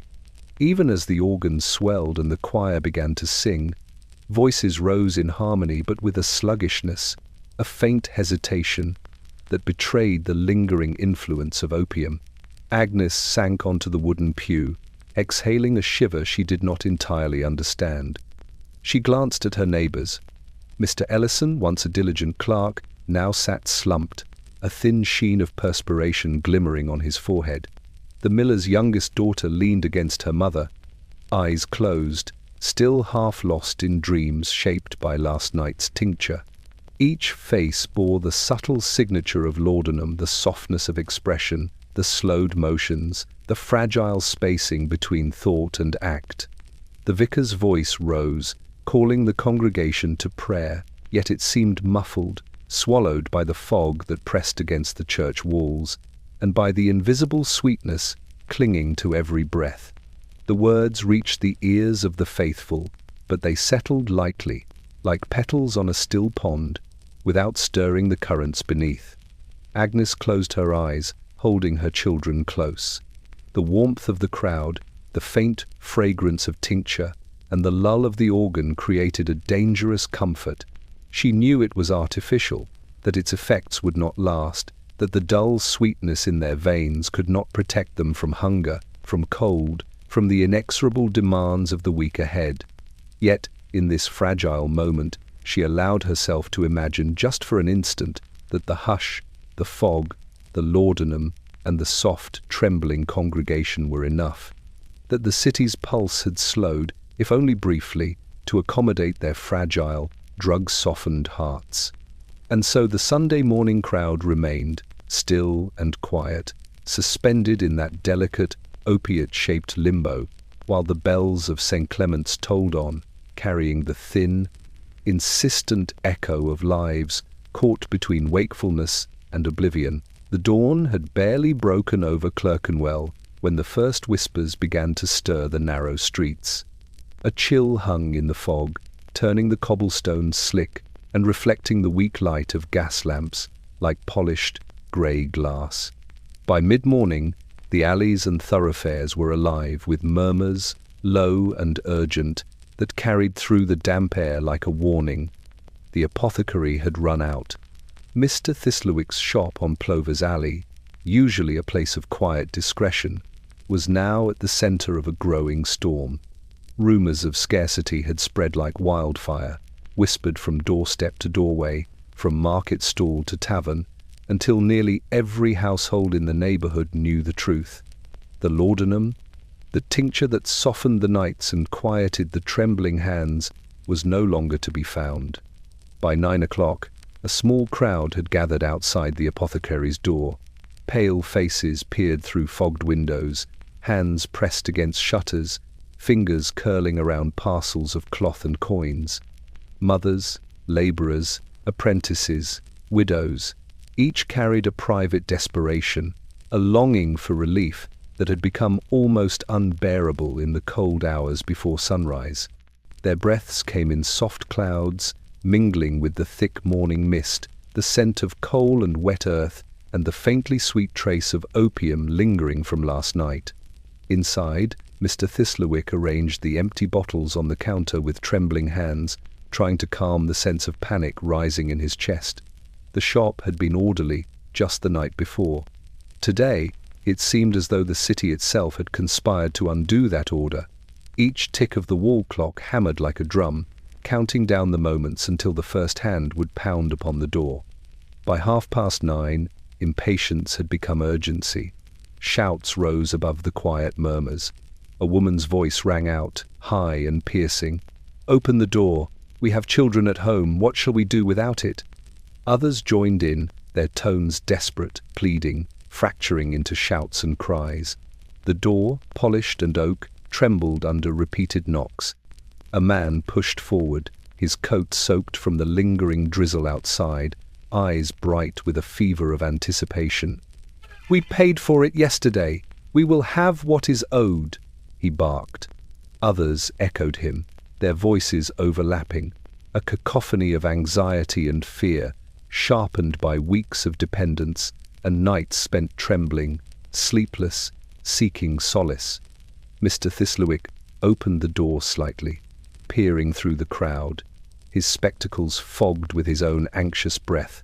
"Please," he called, voice quiet but firm. "I have none left, not a single drop." The crowd's reaction was immediate. A murmur swelled into a roar. Coins clattered to the ground. Fingers clawed at his coat sleeves. The apothecary felt the press of bodies as the people surged, moving in instinctive desperation. They were not merely customers, they were sufferers, guided by a craving that blurred the line between need and compulsion. A boy slipped forward, clutching a small vial he had managed to hide beneath his coat the night before. He raised it as if to show it to the crowd. Mothers turned on him, shouting for him to share. An old woman fainted, her head catching on the curb. The fog thickened, swallowing cries, echoing back the chaos in distorted tones. Mr. Thistlewick struggled to maintain some semblance of order. He raised his hands, calling for calm, offering what few vials he had reserved for emergencies, but it was not enough. The tincture could no longer placate them. It had built a hunger, a quiet fever that the mind and body recognized instantly and could not ignore. The apothecary's gentle words dissolved into the roar of a crowd whose need had become almost physical, pressing, inevitable. By 10 o'clock, the door had been battered nearly to splinters. Windows rattled, gas lamps flickered in the swirling fog, and outside, in the damp morning air, London watched quietly, letting the riot unfold in whispers of opiate-laden desperation and the fragile, tremulous hunger of the human body that had learned to rely on sweetness and oblivion. In the riot at the apothecary door, it was not merely the tincture that had been sought, it was comfort, relief, escape, and when it could not be found, the people's yearning spilled outward, raw and insistent, until the fog itself seemed to shiver in acknowledgement. Dr. Ambrose Willoughby had long been a man of precision, accustomed to the soft murmurs of hospitals and the quiet cadence of measured footsteps in the wards of St. Bartholomew's. His eyes, sharp and discerning, had always caught the faintest signs of ailment, a subtle flush of fever, a trembling hand, a flicker of pallor in a patient's cheek. He had prided himself on his observation, on the care with which he noted each symptom, each minor fluctuation of breath and pulse. Yet for all his vigilance, he had overlooked a pattern that had grown steadily, invisibly, beneath the fogged gas lamps and the damp streets of London, the pervasive, creeping dependence upon laudanum. It began with a complaint, a mother bringing her child to the hospital, whispering in hushed tones of sleepless nights, of a little girl too drowsy to rise from her bed. Dr. Willoughby had listened, noted the vital signs, and prescribed gentle care. A few drops of tonic, rest, warmth. Nothing remarkable, nothing worthy of concern. Yet, as the days passed, he began to notice faint echoes in the wards, pallid faces lingering beyond their usual hours, subtle tremors in hands that should have been still, eyes glassy and slow to focus. He began to look more closely. At first, it was merely instinct. One child's pulse was irregular, another's color suspiciously flushed, despite a lack of fever. A young mother spoke too softly, her words hesitant, her hands trembling as she clutched her child. The subtle, saccharine scent of tincture lingered, faintly, in the air around her. Dr. Willoughby leaned forward, inhaling it, tracing the pattern. He recalled the notes he had dismissed in earlier consultations. Mentions of bottles kept hidden, doses given nightly, prescriptions taken freely, often in excess. He remembered the reports from neighbouring apothecaries, the subtle increase in sales, the whispered advice to temper usage only for the most delicate constitutions.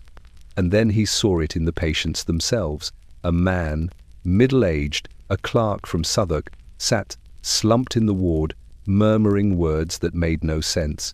His pulse was steady but weak, his eyes glazed. A woman, elegant in appearance, pale, with trembling hands, whispered incessantly, her speech soft, fragmented.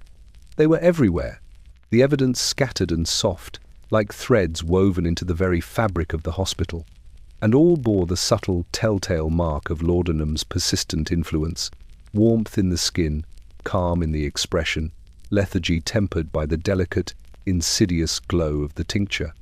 Dr. Willoughby pulled his coat tighter around his shoulders as he walked the corridors late into the night. Gaslight flickered along the walls, and the fog pressed against the windows like a living thing. He paused by a small bed, leaning over to examine the girl who had been brought in last evening. Her chest rose and fell with a faint, unnatural cadence. He touched her wrist. The pulse was slow, softened, almost imperceptible.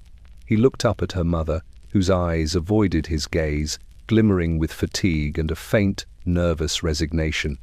He had not realized, he had not truly seen until this moment. The bottles, the tinctures, the nightly dosages that had been whispered about, rationalized, and hidden beneath polite euphemisms, all of it converged here, in the quiet desperation of bodies softened by opium, minds dulled by indulgence, and lives slowly surrendered to dependence. Dr. Willoughby exhaled, a low, tremulous sound that echoed faintly in the empty corridor. He reached for his notebook and began to write, detailing every observation, every whispered complaint, every pale, trembling hand. The words flowed with the weight of revelation, a record of what he had long suspected but had not yet dared to acknowledge. London was falling under a quiet, pervasive sickness, one that masqueraded as comfort, softened the nights, and dulled the minds of the living. Tonight, for the first time, Dr. Ambrose Willoughby looked closely. He saw the full scale of the peril, the children, the mothers, the gentlemen, the labourers, all caught in the gentle, insidious grip of laudanum. And as he wrote, the fog outside pressed in against the windows, thick and syrupy, as though the city itself had exhaled in acknowledgement of his discovery. He did not close the notebook. He could not yet. The truth demanded witness, and he would bear it, no matter the weight.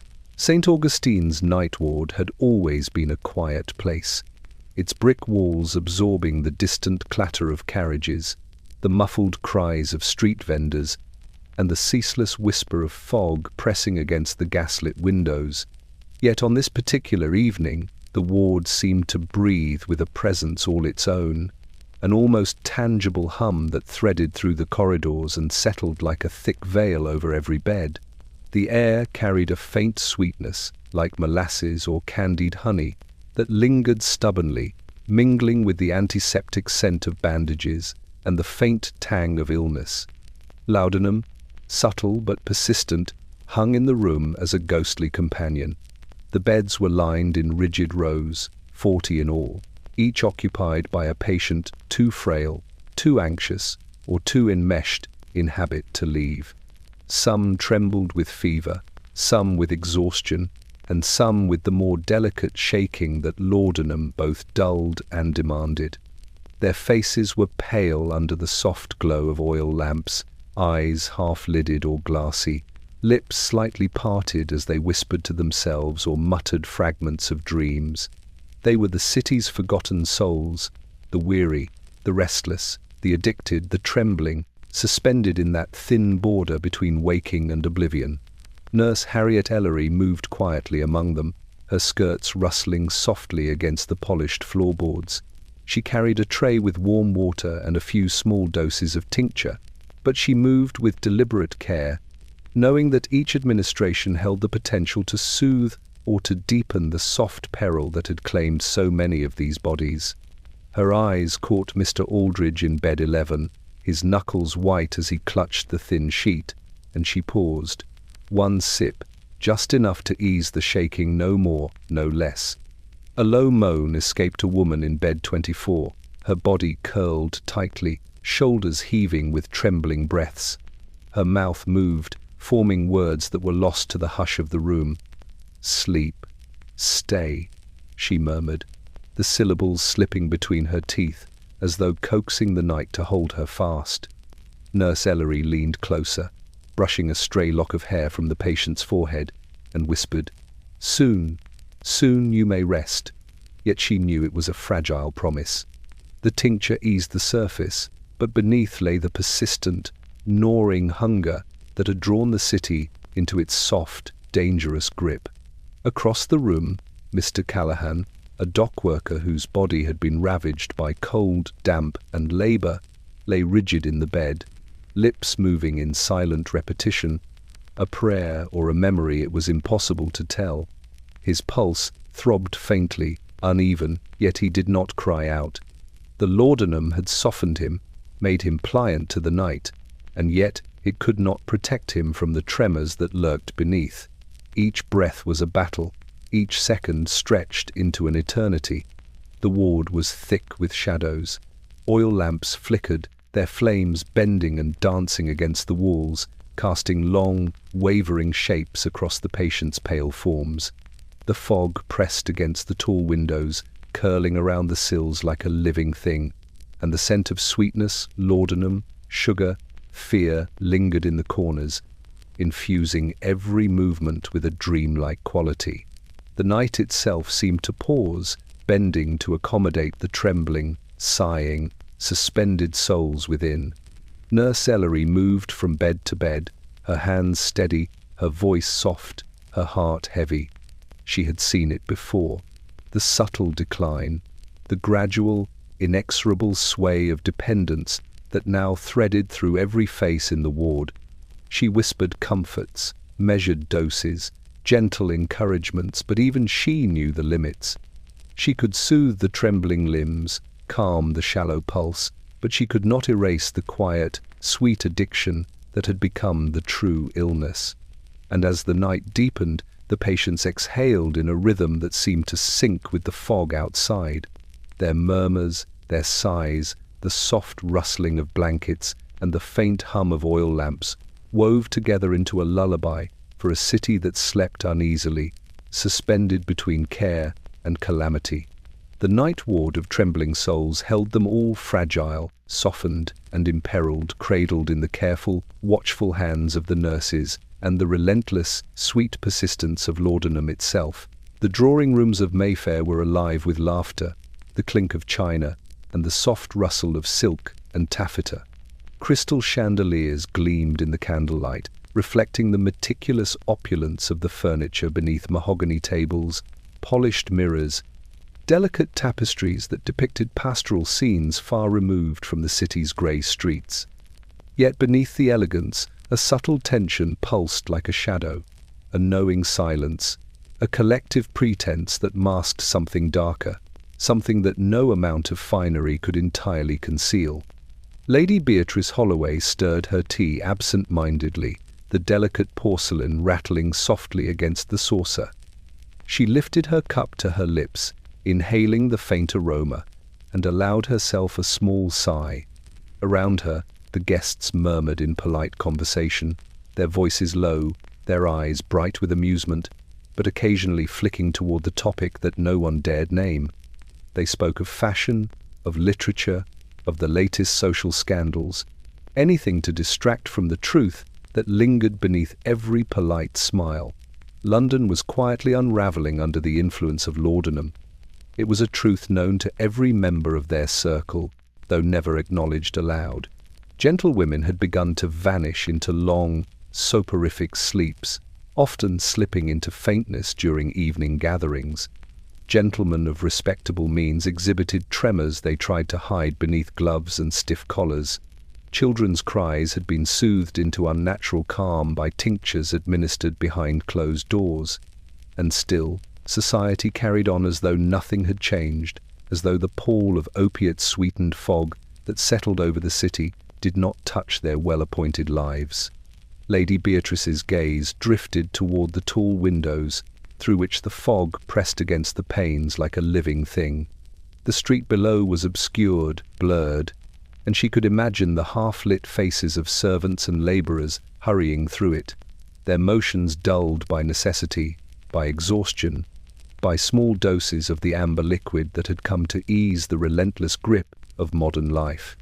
And she thought of the apothecaries, the bottles sold with polite discretion, the chemists who looked the other way, who supplied the city's silent demand without judgment, without hesitation. A young man, Mr. Percival Kettering, leaned closer across the tea table, lowering his voice as though to share a revelation. "Have you noticed," he murmured, "that certain households are quieter than they ought to be?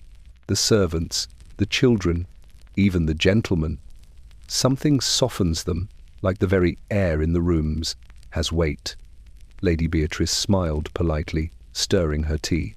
"Oh, Percival, you always detect the strangest fancies. One mustn't imagine mischief where only propriety resides." Yet even as she spoke, her mind traced the pattern that had become impossible to ignore.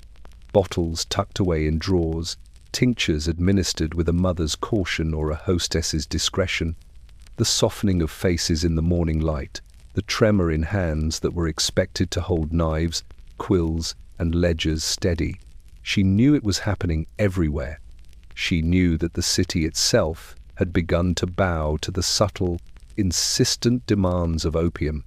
The conversation shifted, as it always did, back to gossip, to the theatre, to the designs of the newest dresses. But Lady Beatrice's thoughts lingered in the corners of the room, where the truth pressed uncomfortably against polished surfaces. She imagined the children asleep in their cradles, the mothers pacing behind closed doors, the gentlemen hiding trembling hands beneath velvet cuffs.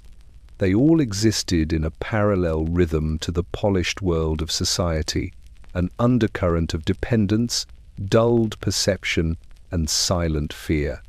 Outside, the fog deepened, curling against the wrought-iron railings and gas lamps, pressing the city into softened obscurity. Inside, society smiled, conversed, and pretended not to see. It was an art refined over decades: polite avoidance, careful discretion, the maintenance of appearances at all costs. The truth, like laudanum itself, existed in every corner, patient, pervasive, insistent. And those who looked closely, Lady Beatrice among them, could not help but notice, even as the room glowed with candlelight and laughter, the quiet sickness that lay beneath the velvet floors and polished walls, waiting, patient and unacknowledged. The lane ran narrow and crooked between two long rows of soot-darkened brick, each building leaning slightly as if pressing toward its neighbor for warmth or secrecy. Gas lamps, dimmed by years of smoke and neglect, flickered intermittently, casting pools of trembling light that barely penetrated the heavy fog. To the uninitiated, it was simply another side street of Whitechapel, overlooked and unremarkable. But to those who knew, it carried a presence, a quiet weight of memory, shadow, and whisper that made each step feel slow, deliberate, almost sacred. The lane had acquired a name among the locals, Opium Eater's Lane. Spoken only in hushed tones, almost apologetically, it conjured the half-remembered shapes of a life dulled by tincture, softened by vapor, and trapped beneath layers of smoky velvet and clandestine indulgence. Here, each doorway concealed a history. Each flickering light hinted at the private, perilous routines of those who relied on laudanum, not merely to sleep, but to exist. It was past midnight when Henry Talbot, a young clerk from Bermondsey, found himself walking its length. The day had been long and cold, the streets wet from persistent drizzle, and his hands trembled slightly in his coat pockets. He had been careful all day, counting the hours until he could return home, measuring his needs, reminding himself that one dose was sufficient. But the fog pressed against his coat, curling in like a living thing, and he inhaled it deeply, feeling its subtle sweetness brush against his senses, coaxing the tremor in his body into something more bearable than mere sleep could promise. A faint sound came from one of the upper windows, a low moan, almost musical, interwoven with the sighing of the wind. Henry slowed, catching the faint scent of laudanum through the cracks in the shutter. He passed by a doorway, the paint peeling and warped, and glimpsed a candle flame flickering across a curtain, the shadow of a figure moving languidly inside. The motion was deliberate but dreamlike, as though the occupant existed half in this world, half in another, suspended by the sweet, invisible tether of tincture. He walked on, passing more windows, more doorways, each exhaling its own soft, syrupy promise. Children's whispers, women's sighs, men's low murmurs, all mingled with the scent of opium, blending into the fog until the lane seemed alive, breathing, watching. Henry could feel it pressing in on him, soft yet insistent, curling through his sleeves and into his chest. He shivered, though it was not entirely from cold. At the far end of the lane, a single lamp sputtered, its light trembling over the wet stones. Beneath it, a man in a threadbare coat leaned against the wall, eyes half closed, face pale beneath the gaslight. In his hand was a small amber vial, glinting faintly. He lifted it to his lips, a gentle tilt of his head, and a thin ribbon of warmth flowed into him. He exhaled, a soft sigh, and his body sagged slightly, surrendering to the sweet oblivion. Henry stopped, watching. The sight was familiar and yet terrifying, a reflection of what he himself had felt behind closed doors, alone, during countless nights of trembling need. The lane itself seemed to pulse with the rhythm of all these hidden acts, each inhalation and swallow reverberating faintly in the fog, leaving the air thick with the scent of opium, the faint echo of human desperation. He moved on slowly, footsteps muted by the wet stones, each step marking a cadence shared with ghosts of those who had walked here before, whose lives had been softened, dulled, or ended by the same amber liquid. The lane had seen them all, and it remembered. Mothers cradling infants, labourers pacing in fevered anticipation, gentlemen faltering in their study, widows sighing at empty windows. Each was a whisper pressed into the fog, a shadow that lingered long after the candlelight had died. By the time Henry reached the main street, the fog clung to him still, heavy with sweetness and memory. Behind him, Opium Eater's Lane slumbered, silent yet alive, a corridor of shadows and sighs, patient and mercilessly enduring. And in its dim light, the city moved on, oblivious, leaving the ghosts and their whispers behind, soft, invisible, and eternal. The candle had burned low, its wick curled into a delicate spiral of molten wax, as Lady Isabel Grantham dipped her quill into ink that had long since grown thick with sediment. The night pressed close around her, fog curling against the tall windows like a living thing, cold and insistent. Her drawing-room, normally filled with the polite sounds of afternoon tea and whispered conversation, lay silent, save for the scratch of the quill on parchment and the occasional sigh escaping her lips. Outside, London's streets had long emptied of their clattering carts and hurried footsteps. Inside, a quieter urgency pressed upon her, the knowledge that this letter, the last she would ever write, carried more than words. She paused to dip the quill again, her slender hand trembling despite the warmth of the fire and the faint curl of opium smoke rising from the small amber bottle at her elbow. A few drops had been taken already, intended to steady the hand and soften the ache of memory that gnawed at her temples. Yet the tincture did more than steady. It blurred the edges of thought, softening the hard angles of reality, and she feared the clarity of tomorrow would never return. "My dearest Margaret," she began, the words flowing slowly, deliberately. Each stroke of the pen carried the weight of months, years of unspoken longing, grief, and quiet desperation. She wrote not to be read by the world, nor by friends who might scorn her indulgence, but for the solace of confession, for the solace of leaving some part of herself behind in ink. Her hand faltered as she continued, dipping the quill once more, the candlelight flickering over the delicate letters. The room smelled of wax, ink, and that subtle sweetness of laudanum, heady, comforting, and dangerous. She had relied upon it for weeks now, ever since the chill of illness had taken her husband and left her alone with the quiet, merciless mansion. It eased the tremors in her hands, dulled the ache behind her eyes, and softened the relentless sharpness of grief. Without it, she feared the night too much, the silence too sharp, the loneliness unbearable. She paused to press her fingers to her forehead, feeling the warmth of the tincture pulse through her veins, a gentle tide against the jagged shore of her nerves. Her thoughts drifted to the children she had once guided, the society that once praised her careful wit, and the evenings spent in quiet conversation that had turned, imperceptibly, into solitary vigil. How strange it was, she thought, that life could feel so soft and so cruel at the same time. Her quill returned to the parchment. "I leave this letter for you, Margaret, not as counsel, nor as instruction, but as a remembrance. Remember me, not as I was, but as I hoped to be. Let the world take its course. Let the city pulse and thrum beyond these walls, while we rest in what small solace we may find."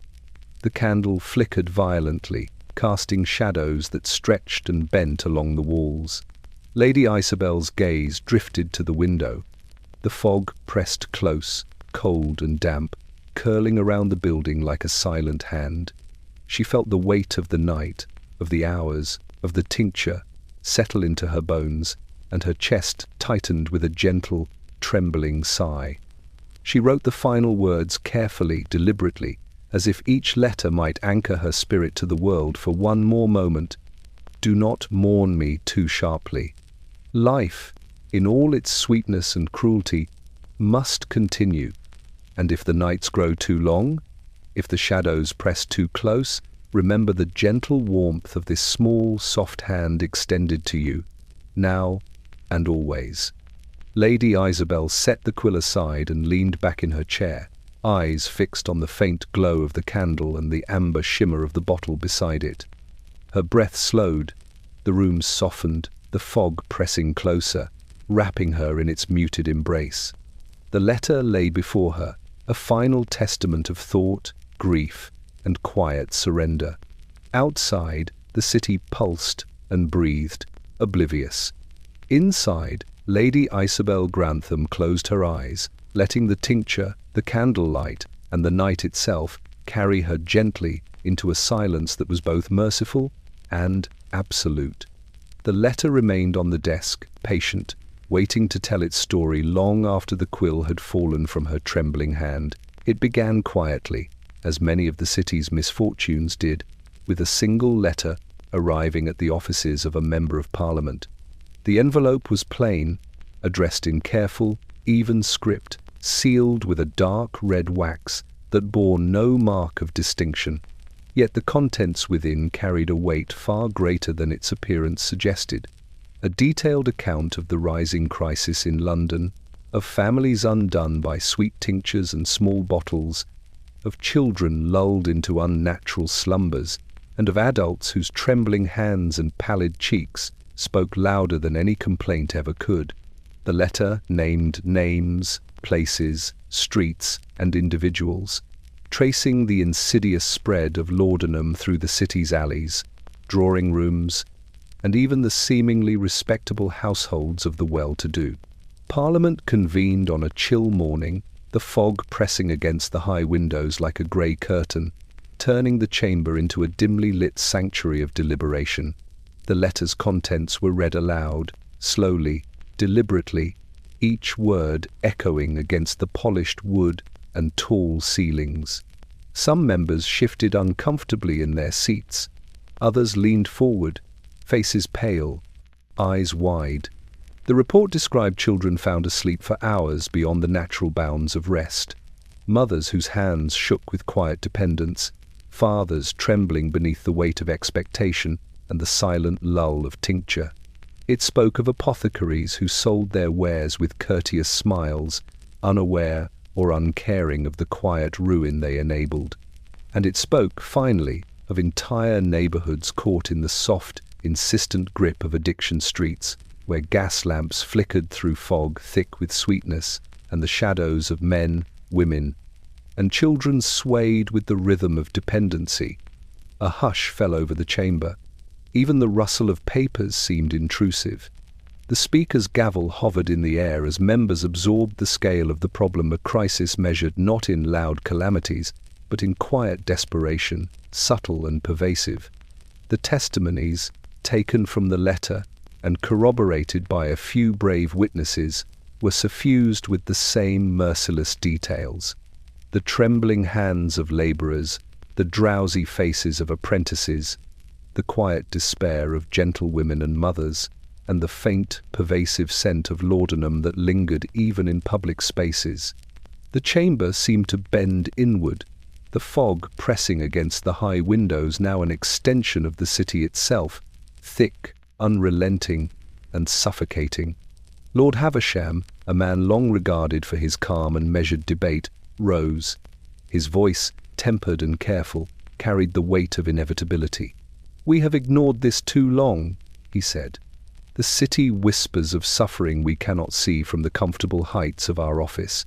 The children, the mothers, the men and women London suffers quietly, and the law has done little to intervene." Other members nodded, murmuring assent, though some shuffled uncomfortably, reluctant to confront the moral implications for their own households. The fog pressed harder against the windows, and the chamber seemed to shrink around them, echoing with the faint, syrupy scent of opium that lingered in the air even here, far above the streets where the real suffering unfolded. Proposals were made for inquiry, for regulation, for oversight, but each suggestion was weighed against propriety, against the delicate balance of public perception, against the quiet denial that had allowed the epidemic to flourish. The members of Parliament debated cautiously, each aware that to act was to admit that the city's sins had taken root not only in the slums, but in the polite drawing rooms and careful households that lined fog-choked streets. By mid-afternoon, the chamber had agreed to a commission of inquiry. The letter had done its work, piercing the veneer of civility with the relentless truth of dependence, trembling, and loss. Outside, the fog had not lifted. It pressed against the city as always, carrying the faint, sticky sweetness that heralded both comfort and ruin. London continued to breathe, oblivious, even as the corridors of power now carried the quiet weight of those it had long ignored. And in the misted streets below, children slept too long, mothers trembled, and men walked with softened eyes, unaware that their suffering had finally reached the ears of the Parliament, a muted, urgent recognition that the city's quiet affliction could no longer remain unseen. The morning fog lingered unusually long along Bishopsgate, curling around the tall brick facades like a reluctant visitor. Its weight pressed into every crevice, creeping beneath doors, pooling in corners, and carrying with it a faint sweetness, hints of laudanum, bitter and warm, that lingered long after the dawn's chill. Inside Mr. Bainbridge's apothecary, the first signs of unrest were already palpable. The shop, once orderly and inviting, now carried a sense of unease, the air heavy with expectation, the scent of tincture mingling with fear. Bainbridge himself stood behind the counter, spectacles perched precariously on the bridge of his nose. His hands trembled slightly, not from age, but from anticipation. The shelves behind him, usually lined with rows of amber bottles, neatly labelled and polished to a subtle gleam, now lay sparsely stocked. The last of the tinctures had been accounted for the night before, every vial distributed in careful measures to regular customers and those who had pleaded for more.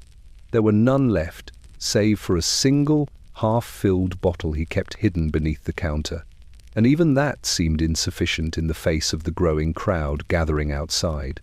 The morning began quietly, almost deceptively so. Footsteps echoed along the cobblestones, growing louder with each passing moment.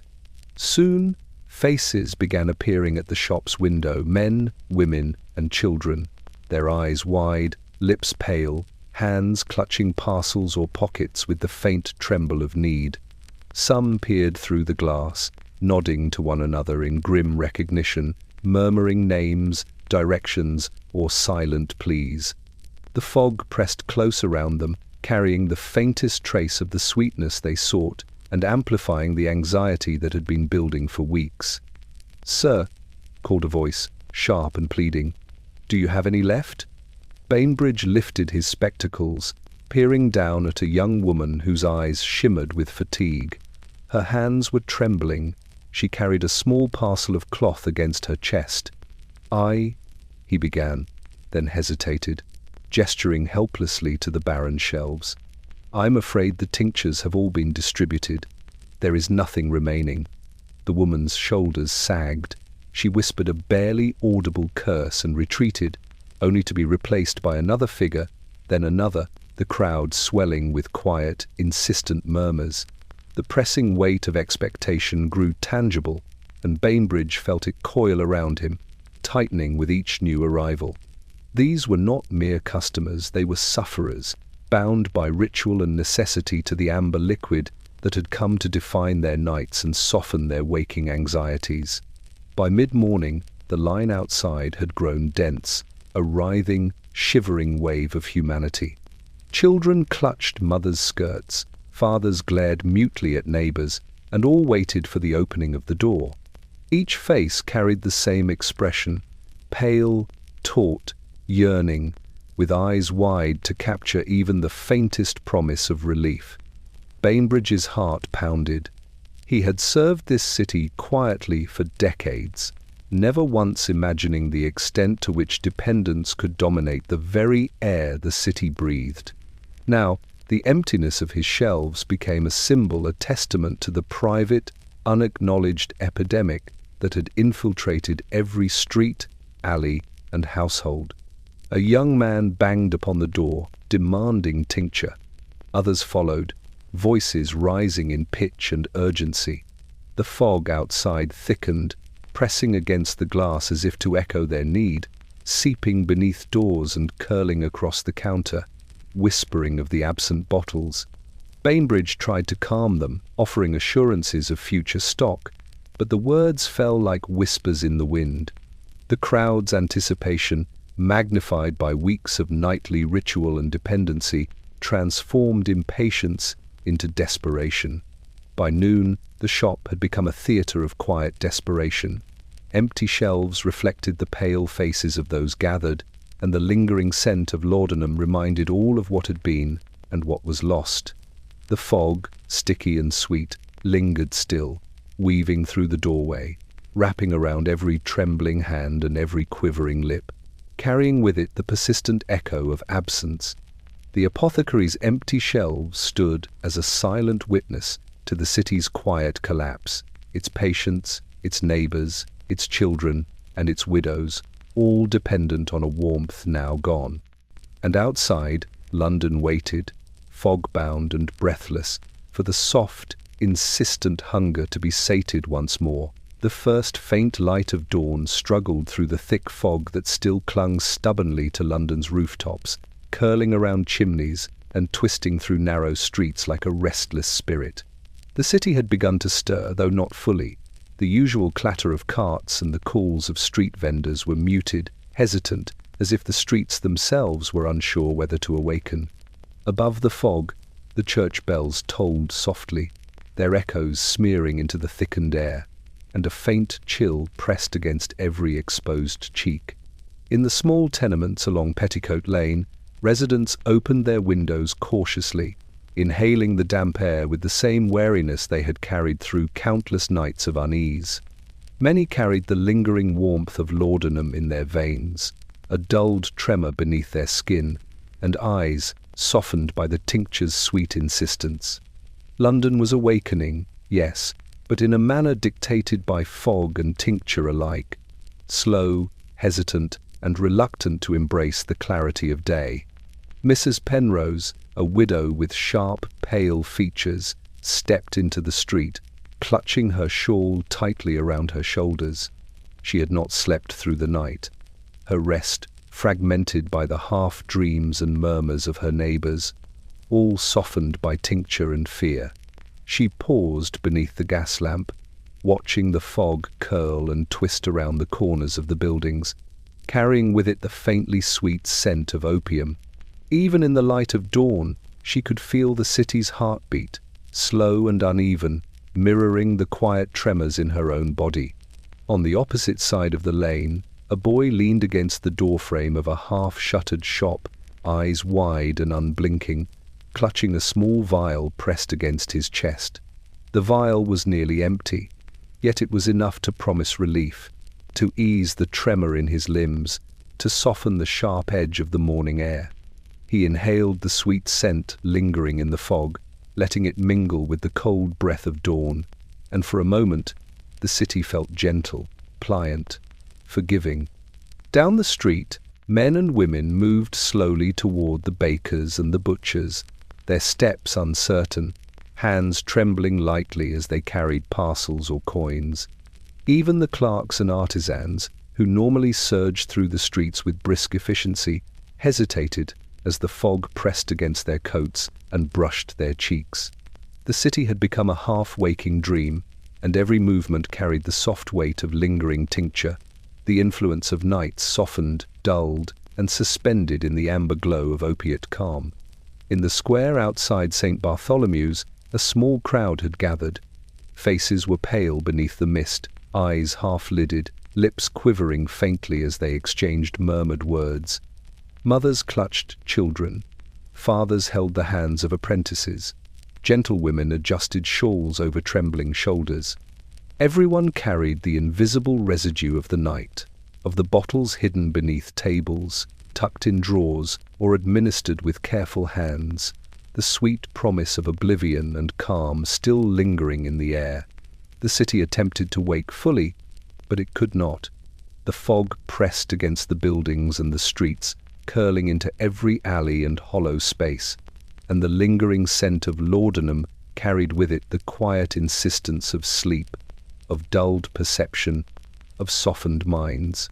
Shopkeepers opened their doors cautiously, children stirred reluctantly, and the bells tolled again, smearing their sound into the haze. London tried to awaken. Its lamps flickered, its horses shook out the dew from their coats, and the river shimmered faintly beneath the pallid light. But beneath the awakening, beneath the ordinary hum of the morning, lingered the residue of nights spent in velvet haze, the remnants of tincture, the softened bodies and drowsy minds. The city itself had become a mirror to its people, hesitant, trembling, softened by sweetness, and forever altered by the invisible hands that had shaped its nights. And so the city moved forward, uncertain and slow, carrying within it the lingering echoes of 100 nights, softened by laudanum, each breath heavy with the scent of amber and fog, each footstep measured against the quiet, persistent hunger of dependence. The attic of number 19 Blackwood Terrace was a narrow, sloping space, filled with the gentle scent of dust, worn wood, and the faint, persistent sweetness of laudanum. A single lamp flickered in the corner, its glow casting shadows that leaned and stretched along the rafters, making familiar objects appear strange and alive. The floorboards creaked beneath the careful steps of Mrs. Harriet Tilling, a woman who had learned to move quietly, delicately, as though every sound might awaken more than just the house. Beneath her skirts, her hands were full. She carried the small amber bottle that had become both her salvation and her secret. It was the last of its kind in her household, its contents carefully rationed over the past weeks, measured in drops that had softened nights, quieted trembling hands, and offered the illusions of calm. But the city outside, vast and fog-laden, had demanded more than even her vigilance could supply. The bottle was nearly spent, and its final drops represented both comfort and danger, indulgence and necessity. Harriet knelt carefully on the worn floorboards, her eyes fixed on the small section she had prepared for concealment. She had chosen this spot long ago, guided by instinct and necessity, a hollow beneath the boards, overlooked by casual observation, and shielded from the eyes of the household. With careful fingers, she lowered the bottle into the cavity, pausing to ensure it would rest flat and unnoticeable. The amber liquid caught the flickering light, glowing faintly like a captured sunset, before being swallowed by the shadows beneath the wood. The act was simple, yet heavy with meaning. It was a gesture of protection both for the household and for the bottle itself. Harriet had seen what the tincture could do, the gentle softening of anxiety, the calm that it brought to children and adults alike, and the subtle, insidious dependency it fostered. She had also seen the consequences, the trembling hands that could no longer be steady, the drowsy eyes that blurred the line between life and sleep, the quiet despair that followed families and individuals through fog-laden streets. To bury the bottle was to pause the tide, to offer a reprieve, to hide the danger, while preserving the comfort it had provided. Harriet pressed the boards firmly back into place, tapping lightly to ensure no hollow sound betrayed its presence. She rose slowly, brushing dust from her skirts, and allowed herself a quiet breath. The attic seemed to settle around her, as though acknowledging the act, a small, patient acknowledgement in a city that had grown indifferent to suffering. Outside, the fog pressed against the windows, curling through the streets and alleys, carrying the faint sweetness that lingered from countless nights of tincture and whispered indulgence. For a moment, Harriet closed her eyes, letting herself imagine the household free from trembling hands and drowsy eyes. The city softened, but not yet ensnared. She thought of the children who had slept too long, the mothers who had paced restless rooms, the gentlemen and gentlewomen whose days had been dulled by drops of amber liquid. She thought of the streets, the fog, the apothecaries' doors, and the distant echoes of gas lamps flickering in the night. And yet, she knew the truth. The bottle was only hidden. Its influence, subtle and patient, would return. London's nights would continue to pulse with sweet temptation, its fog thick with longing, its streets full of eyes seeking calm, and its hearts beating in tandem with the soft insistence of laudanum. Harriet could pause it for now, could protect her household for a time, but the tide would rise again. She extinguished the lamp, letting the shadows swell in the corners, and descended the attic stairs with quiet, deliberate steps. The city outside waited, fog-bound and expectant, and beneath the floorboards the bottle rested, amber and patient, holding the soft promise of sleep, of relief, and of danger yet to come. In London, the nights were long, the fog thick, and the human heart ever vulnerable to sweetness pressed into small, amber bottles. The bottle buried beneath the floorboards waited for them all,